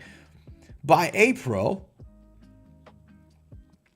70 to 80% of the people have typically dropped. So the year-end success is less than 10%, 6% to 9% of the people. Okay. Key failure benchmarks. Quitter's Day, January 9th, is statistically the day the most people likely to give up their goals. Average lifespan is the most participant in large-scale studies report their motivation completely waning before the 4-month mark. Okay. So let's just assume for a second that this is accurate, and I think it is accurate. It's very in line with the study, the peer review study that I read. I genuinely don't remember what it was or where it was. But this seems like an accurate piece of data. So the question is, what do we do with this data when it comes to guitar? Right? If someone has a New Year's resolution or a goal, how do we treat this when it comes to guitar? And I have this point for you guys, and I really hope it helps you, because I know it has helped people, like this kind of thinking process. I really hope it helps you too. Here's the thing. If you have a resolution in the New Year's and you fail, you can start again. As trivial, and some of you might think, duh, whatever, right? You can actually start again. Right? So you're like, I'm going to practice guitar, say half an hour every day. And then by the first week, you skip a day. You can start again. In fact, that's in part is the meaning of, fall 8 times, stand up 9. There's a proverb for that. There's like a saying for that, right? You fail, you can start again. And in failing and starting again, you build up, you develop the muscle of sticking to your goal. Because sticking to your goal is not like an inherent personality trait or whatever. For some people, maybe it is, I guess, right? For some people, less so. But it's a muscle that you can work out for guitar or anything else. So if you have a goal for this year, my recommendation to you is that if you fail your New Year's resolution, if you give up on it, you can start literally the next day again. And in these failures is when you build that muscle. And so you hold on to your goal for, say, 1 week, you failed, and then you hold up to it for 3 weeks, you fail, you start again, you stick to it for 1 month. You know what I mean? That's how you build up the muscle of a goal. This is how I quit drinking alcohol 6 years ago, by the way. So my last alcohol drop was November of 2019. And I haven't had a single drop yet. But before that, I tried to quit so many times and I couldn't. So I started drinking again. I put it away for a month. I started drinking again. It's a muscle that you can develop.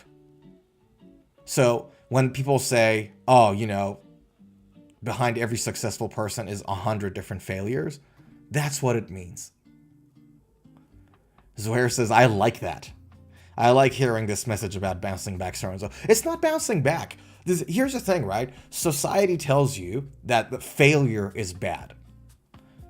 What I'm telling you is that failure is not bad. Unless, like, so you you did something extremely illegal, or you failed to do like a very important, like you failed to look after your kid, or that's really bad, right? But when it comes to you achieving goals like playing guitar every day for 1 hour without fail, going to the gym every day, having a better diet, whatever your goal is, failure in that is not a bad thing. People say like failure is bad. Failure is not a bad thing. You're not supposed to be able to hit the gym 7 days a week if you just like decided to do it. Like, have you guys tried it? Like, your body is sore. You know what I mean? Like, your body is going to get destroyed. Humanly, it's not a possible thing to do. So please keep in mind when it comes to like your New Year's resolution that failure is not a bad thing. The society tells you it's bad. It demonizes it. Failures is a good thing. It means you're trying, for God's sake. It means you're freaking trying. You tried to play guitar 1 hour every day. You couldn't. It sucks. It's a bad feeling. Fine. Get over it. Start again. That's my message to you. Because usually now it's the time when the revolutionaries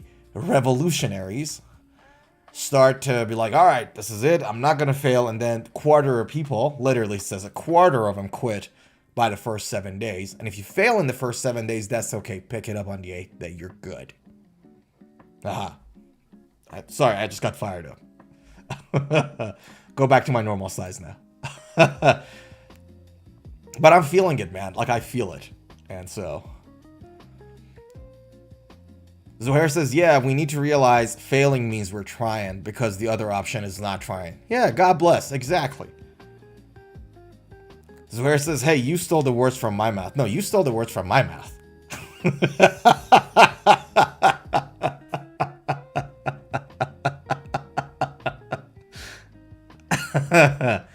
Unbelievable, this guy. Seriously.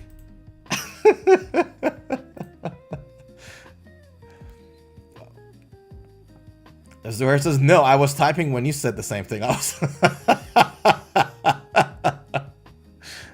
Ay. All right. Shall we jump to the next item on the docket? Let me have a sip of this, and then we'll jump to the next item on the docket, shall we?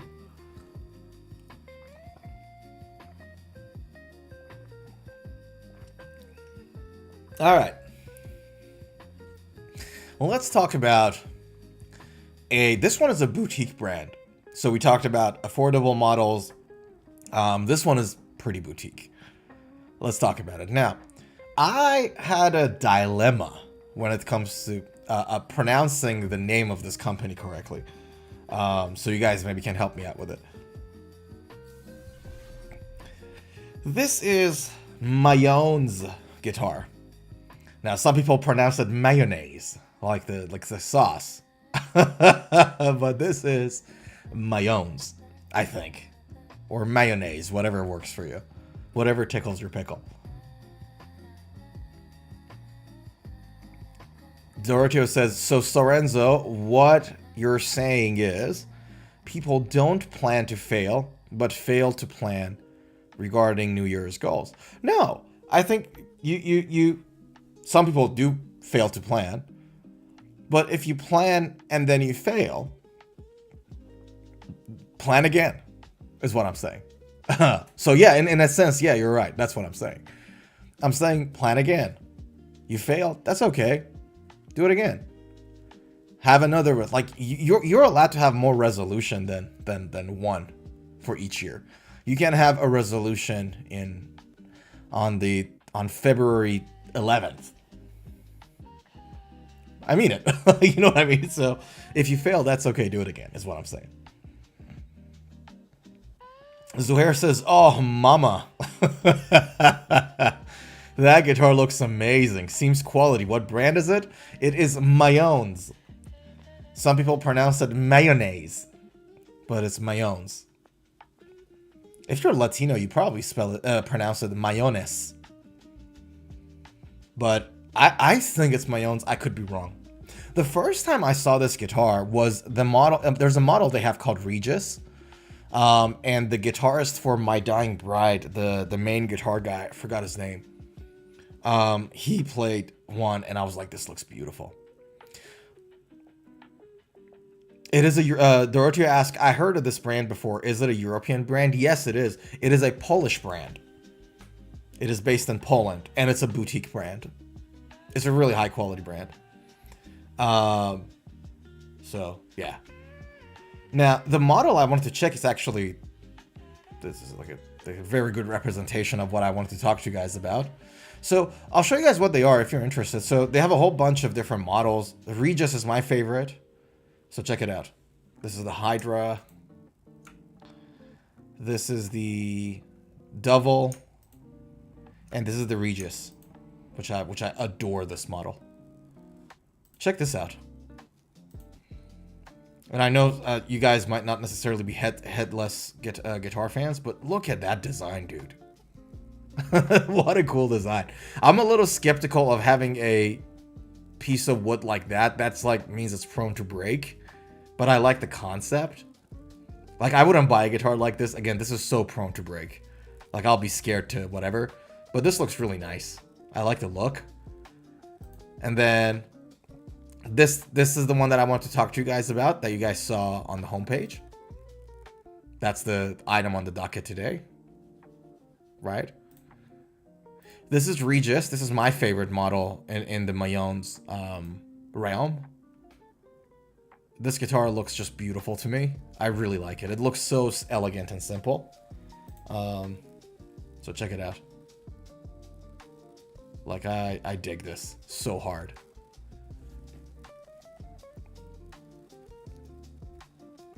Zohair says, totally a Chris Boderick headstock. Really? Or Chris Ammett headstock. I don't know who Chris Ammett is. Who's Chris Ammett? Do I know him? He plays a Jackson, dude. Chris. Megadeth and Arch Enemy. I know what you're talking about now. I know what you're talking about now. Yeah. I can see what you're talking about now. Okay. Oh, sorry. You can't see it. There we go.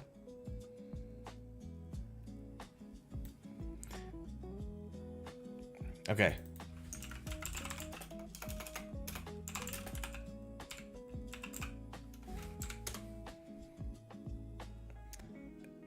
That is a Jackson Juggernaut headstock, if I'm not wrong. No, so this is a Juggernaut headstock. I know, I can see where you're coming from on this too. Yeah, this is a Jackson Juggernaut. We talked about it. It's the guitar we talked about in the last stream, dude. Juggernaut, Misha Mansour's signature we talked about. I know what you mean. I see how you draw that parallel. It's not dissimilar. You're right. Juggernaut is sort of like a pointy version of this. But Mayones has had this headstock forever, basically. Another one, Dorothea would probably like this one a little more. This is the Legend series, which is like a slightly more traditional way of looking at the guitars. So this is like their Strat, if you will. Zuhair says, I can't help but to say mayonnaise. It is kind of mayonnaise-like, if you think about it. The name. So yeah. And so this is their this is like their Strat, for lack of a better word. So they're interesting guitars. If you guys just check their designs out. This is one of those very few companies, like we said earlier on the stream, that they have their own designs. They're not rinse and repeat of everybody else. They've got their own philosophy. They got their own designs, and that's why I respect them so much. And they're high quality guitars too. Like, at some point in my guitar journey, I will buy a Regis. Yeah. So I was like, this is really interesting. So the guitar I wanted to talk to you guys about was this guitar, the double 6 and 7, which is the 7th string of the same guitar, basically, right? Check this out. So this is the guitar, right? Obviously looks very like metal kind of a guitar. You can see with all the pointy stuff. You have a profiled swamp ash body. Now, profiled, guys, basically it means sandblasted, right? So you sandblast the lines and the grains on your ash guitar, and it gives it a sort of a nice pattern there. You guys can see that. So that's how you profile a swamp ash guitar. You can do it with like swamp ash really well. So that's that. Special contour for easy upper fret access. So it talks about how deeper this arch on the bottom horn is, you know, for a nice neck hug there. Back belly cut on all that jazz with no binding. Now on the neck, bolt-on joint with 4 screws. There was a 6-screw version that they had in 2019.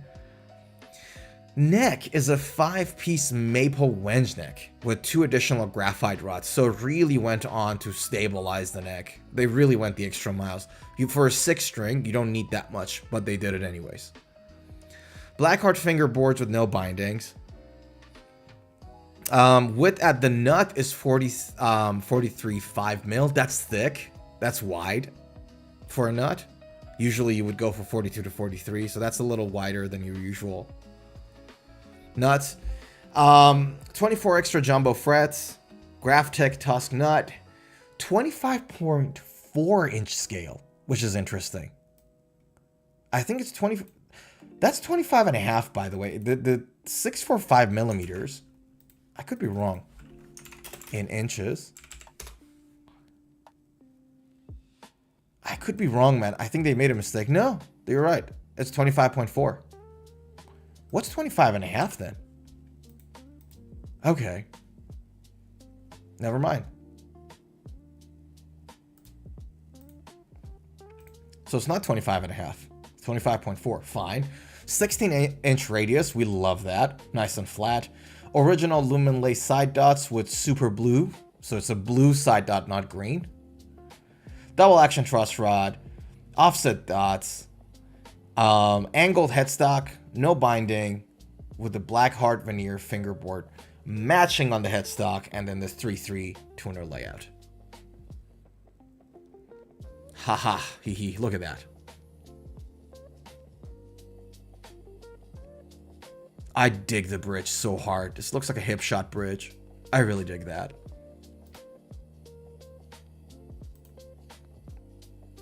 Nice and simple, right? Really nice and simple.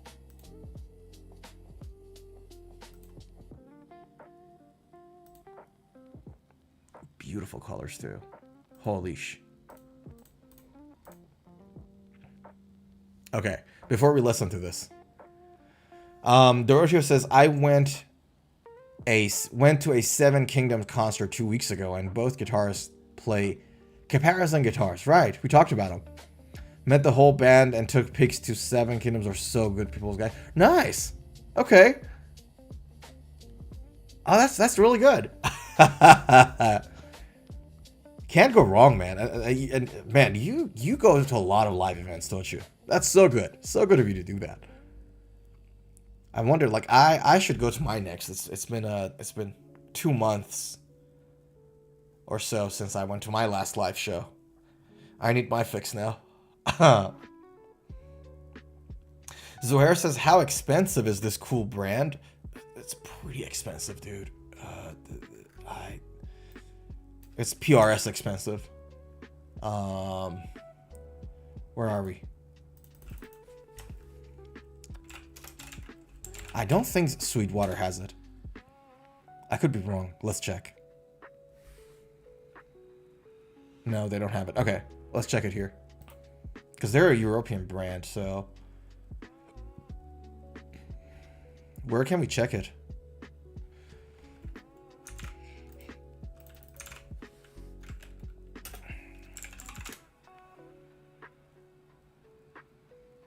Between 3,000 to 4,700 USD.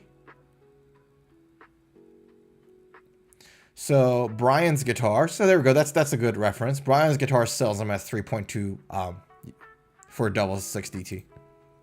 And Brian's Guitars, they got a lot of like good high-end stuff in their store. So $3,200, $3,300, pretty expensive.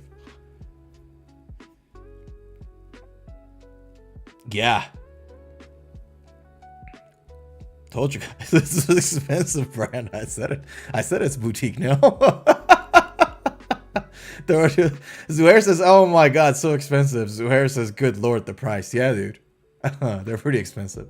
Usually when it gets to Brian's Guitars store, like if a guitar is stocked in Brian's Guitar, chances are that it's freaking pricey. Yeah. So, all right, let's listen to one. Hold on a second. Let me stop the video. Let me pause the audio rather. Let's have a listen. Let me increase the volume for you guys. There we go. Hey guys, it's Matt from AIO Guitars. I'm here today to... Stop it. He says Mayones. It is like a Latino pronouncing it. It's Mayones. I've been calling it Mayones forever. Holy schmo. All right. Now we know. It is Mayones. Which is a lot closer to mayonnaise, but that's okay. tell you a little bit more about our latest addition to the Duvell series. This is the Duvell DT. DT stands for directed tone. It's the idea that we have for these models to be as simple as possible, but as robust and good sounding as they get. We've got a swampish body with a maple and winged neck, black hard fretboard and headstock, hipshot hardware, and our Velvetron iron sight and Solium pickups with a 5-blade selector. A 7-string comes in a 26.5-inch scale, the 6-string is 25.4. Those models are non-customizable, they are made in a very limited batches, and I highly recommend you try them out as soon as you can. Thanks for the sound demo. Now we know how these guitars sounds like. That was fantastic, guys. I loved it. Let me see if this one actually gives us a demo. It's not the actual guitar demo. Ah, that's disappointing. Okay. I thought we were going to get an actual demo sound out of this. Never mind.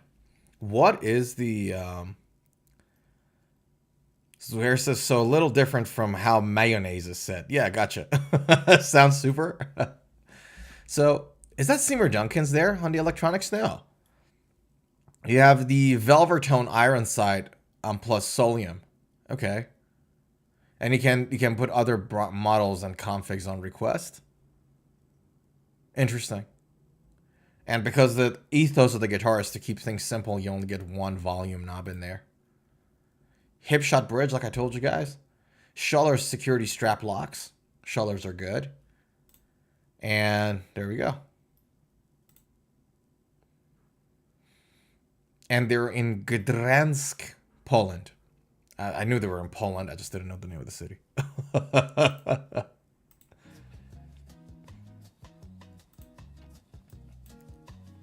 Yeah, so it's a really like a boutique brand. It's insane. But I'm in love with this model. I genuinely don't know why I find the look of this guitar so attractive. Like they have this older models. Hold on, do we have like different options here? There's a nice and simple. I'm not sure if I can. There's like a really, yeah, it's this one. I really dig these colors. This one. Look at that. Where is it? There we go. I think it's this one. Is it? Is it no, it's not this one. Ah, God. Sorry, guys. Hold on.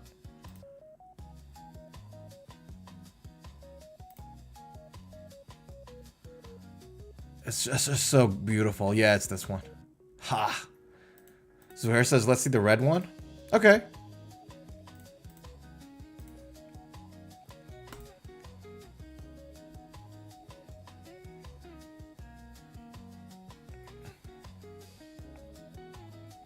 There we go. Regis 7 and 8. That's the 8th string in red. My. It's called the Dirty Red Burst. There we go. Look at you, Zuhair, going for the dirty colors. So dirty. Well, that's a sexy color, right? It's sick. It's a good looking color. Jokes aside, we call it dirty. I think they call it dirty there because they can't call it sexy, but this looks great. Like, you can't put sexy on the website, but you can call it dirty. Or maybe it's just a matte red. That's why they call it dirty. It looks insane good, yeah. And you see with Regis's, a lot of the Regis's have this really nice binding around the body and the fretboard. Yeah, it looks beautiful. This is when I first saw this. I'll show you guys. My Dying Bride guitarist. Aaron was the old singer. Andrew, there we go. Andrew Cragen, Mayones. This is the one. Yes. So I saw this guitar, and I was like, my lord, this looks insane. That's when I first saw it, him playing it. It's sort of this trans black guitar with like really nice white, like marble looking bindings. That looks awesome. Yeah, they're so good. Lena Abe, the half Japanese bassist of My Dying Bride, she also plays with Mayones basses. So she's also a Mayones person. Yeah. So check them out, dude. They got really interesting designs. All of their designs are original designs. Like, it's their own philosophy of guitar building. So it actually makes hanging around their website really interesting. I've spent hours on their websites like some time ago. Just because I appreciate the philosophy of guitar building. Something new to the table again, right? We talked about it earlier. Zohair says, gotta go. Be safe, guys. Stay free. You too, brother. Happy New Year again. My best wishes for you for this coming year. All the wealth, all the health, and all the happiness. I'll catch you. So, yeah. All right, let me have a sip of water.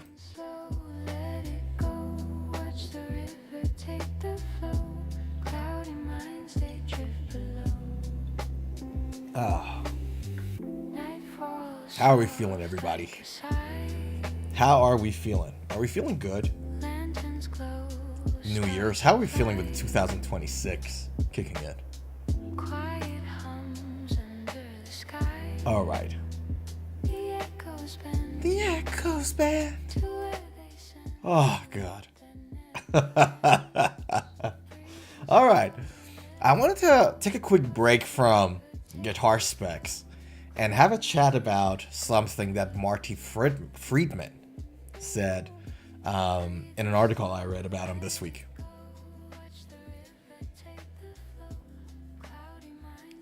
Hella good? Hell yeah. Just a tune to keep the time, soft beats align with heartbeats rhyme in the stream. Hell yeah.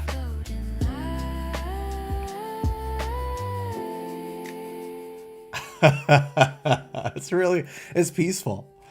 Yeah, really nice and peaceful. All right, so Marty Friedman said something that I think I kind of said the similar thing a few streams ago, but I thought it was interesting. So Marty Friedman on the absence of guitar in popular music. He said, it goes up and down in popularity as an instrument. So, in a new interview with Tobias LeCompte, former Megadeth guitarist Marty Friedman was asked about his recent comments that guitar is not as present as it used to be in popular music, and if he thinks that will change in the foreseeable future. Marty says, it goes up and down in popularity as an instrument, but the great thing about now is social media is just such a big supporter of guitar. Just right now, I did two things that are, without social media, no one would know what they are. But I did a great collab with Ichikanito. He's a very, guys, if you don't know Ichika, he's a Japanese guitar virtuoso and he's really young. He's great. He's like a Japanese Tim Henson, if you will. And it's all over social media now, and that gets people like who sit around watching the internet to play guitar, you know what I mean? If there wasn't any interest in guitar from those people, they'd be playing games or other things. But it's wonderful to see people feel the fun of playing guitar and get the satisfaction. And, you know, I'm sure it's fun playing video games too, but it's wonderful to play an instrument with your hands and not just a computer. And so thanks to social media, there's a lot of that excitement. That was the point he was making. Now, I was thinking about this, and I'm like, I used to play video games too. It's been a while since I played last, but I used to play as well. And with video games, you get distraction.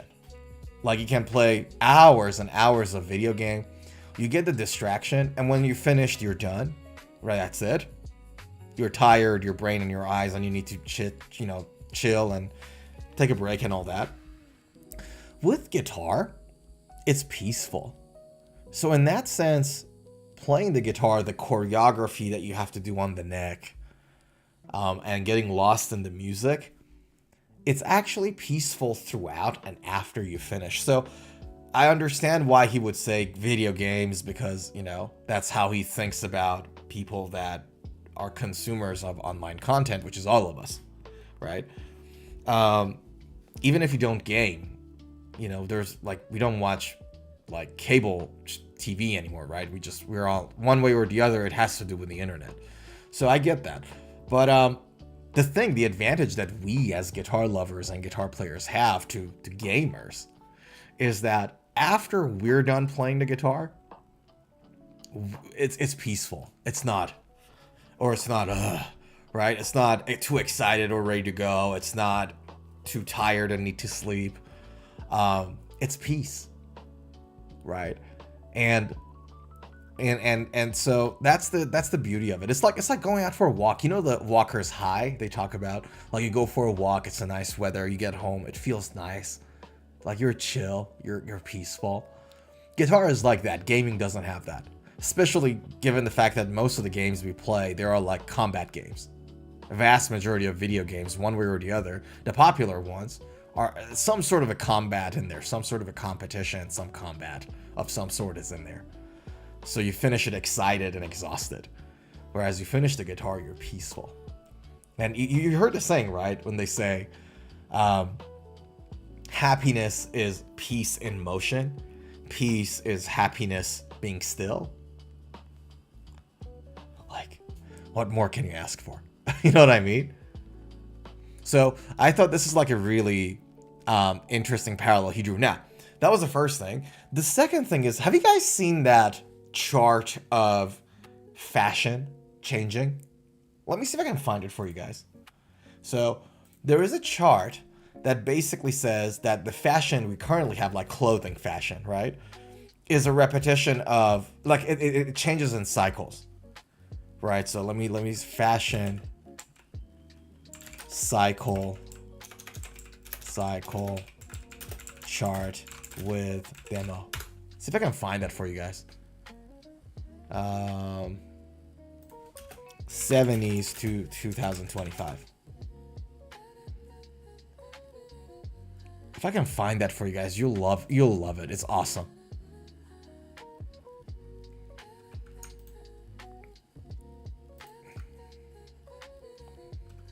So here we go. 70s, 80s, 90s, 2000s, 2010s, 2020 fashion. Can I find an image of this, please? It would be awesome to see it.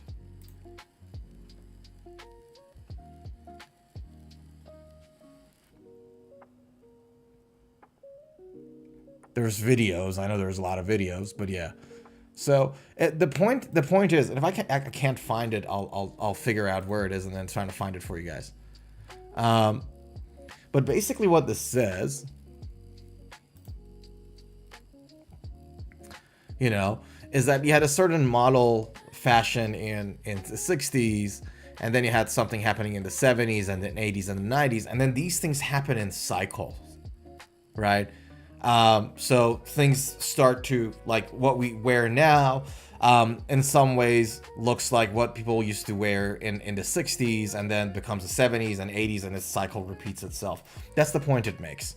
And when it comes to the popularity of rock and metal music, which is like the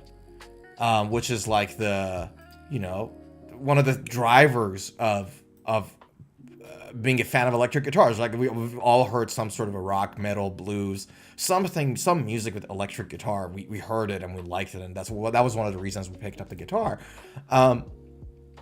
That cycle is also in music and in the guitar, is what I'm trying to tell you. So Marty is right when he says it goes up and down. One of the reasons it goes up and down is like that, because of the cycle. And we're in the off cycle. Everything was trap, hip hop, electronic, and slowly things are coming back. Nuno Bettencourt has a resurgence. Tim Henson, Polyphia guys, the Michael Fernando guys, the Mateus Asado guys, the Matteo Mancuso. They're bringing it back, Tosin Abbasis and all that. You get the point. They're making it popular again, and this is the start of the fun part of the cycle, I think. Yeah, so I thought that was a really interesting argument to talk about. Article to talk about. Argument. I'm getting tired.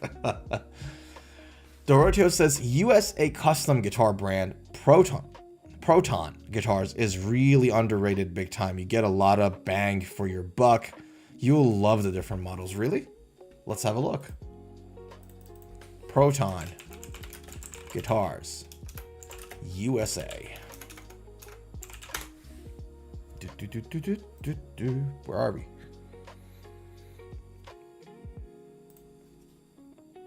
Okay, let's check it out. What do we have here?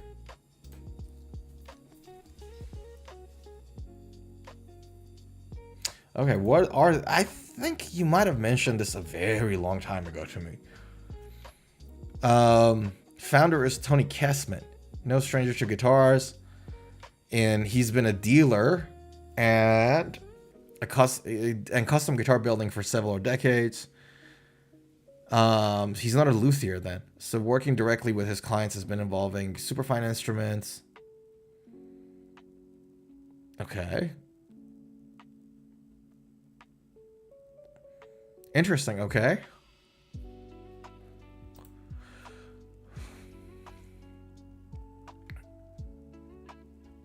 And so what do they have for sale? Let's have a look. They're limited run USA crafted instruments, custom built, Southern California shop. Our neck joints doesn't use wood screws that come loose or steal your tone. We use aircraft grade brass threaded inserts and hex screws, allowing for a tight fit. Quilt maple tops. Okay. What do we have on offer? Let's have a look. $2,200. Yeah, okay.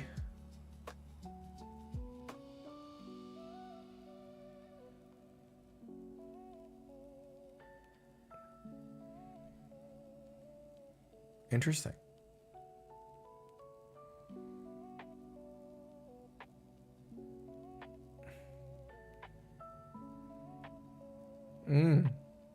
I'll check him out. Oh, look at that. Spooky Valentine. Scalloped frets at the bottom 5. Lumen lay glow in the inlays and the side dots. I like that. Jumbo frets, ash body, maple neck, organic 2-phase multicolor finish, maximum comfort neck joint. So that's the... Okay, I see what they've done there. And then lumen lay knobs, interestingly. 500K pots, 5-way switch, DiMarzio Utopia ceramic pickups. That looks beautiful. I really like it. I like the look of it. I'll check him out. Ooh. Is that a Sustainiac or just a rail they're putting at the bottom on the bridge? I'll check him out. Okay, let me see if I can find actual specs, and I'll share it on the stream with these guys, because they don't seem to have any specs on the website or a model to click on. I'll check out the specs and we can talk about it in the next stream maybe. Because on the website, I can't find anything that allows me to, you know, click on it and see, all right, this is the specs of this guitar. They don't have a good spec sheet against the product right now. So let me see if I can find it separately and we can talk about it. Yeah. Interesting. Okay. Proton guitars. I'll keep it in mind.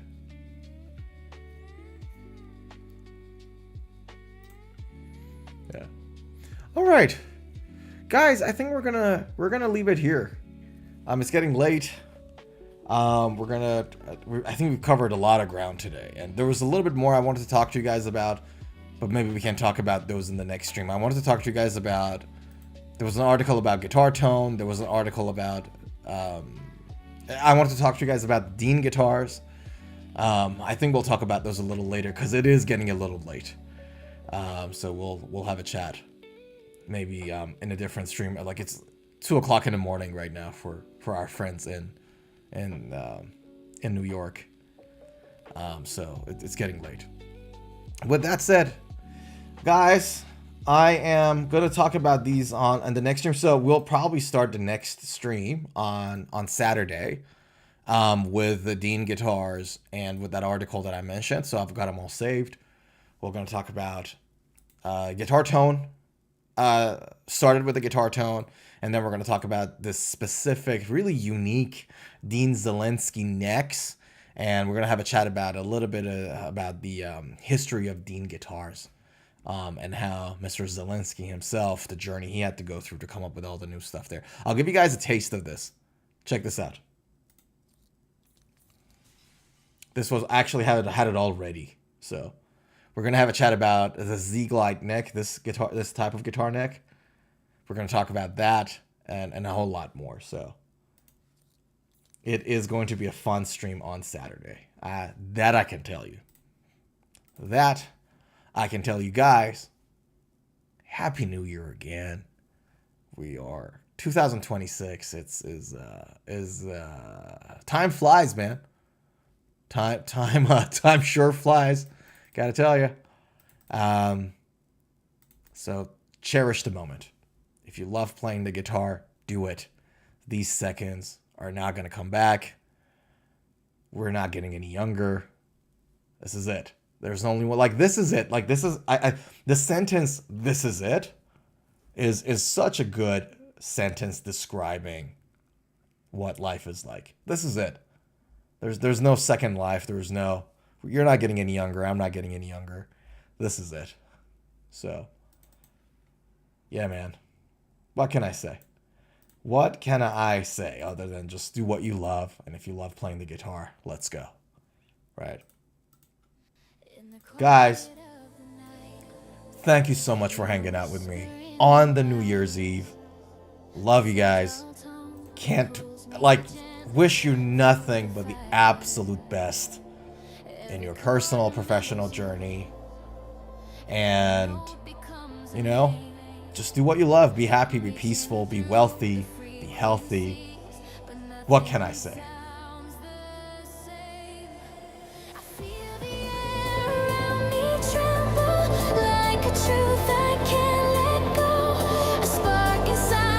Started with a bang! Let's go!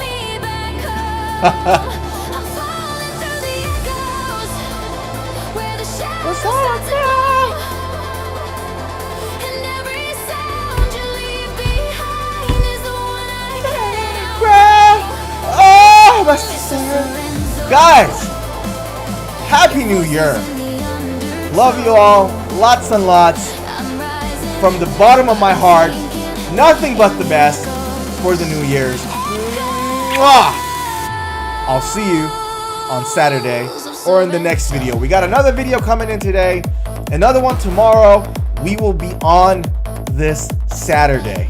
So I'll see you guys then. Look after yourselves. Be happy.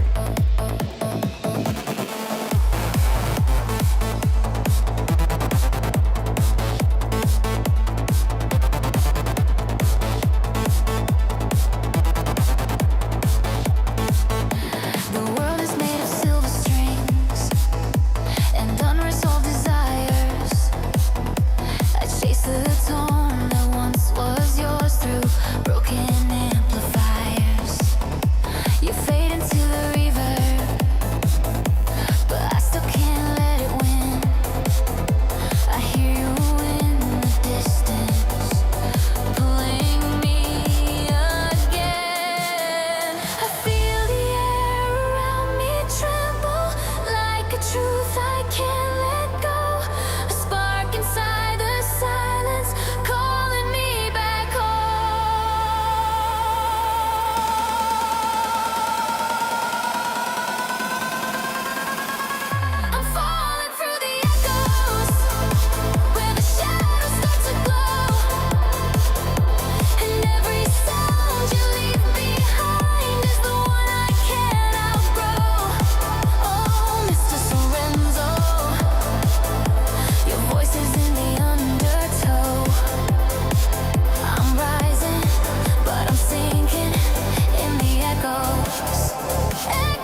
of Sorenzo.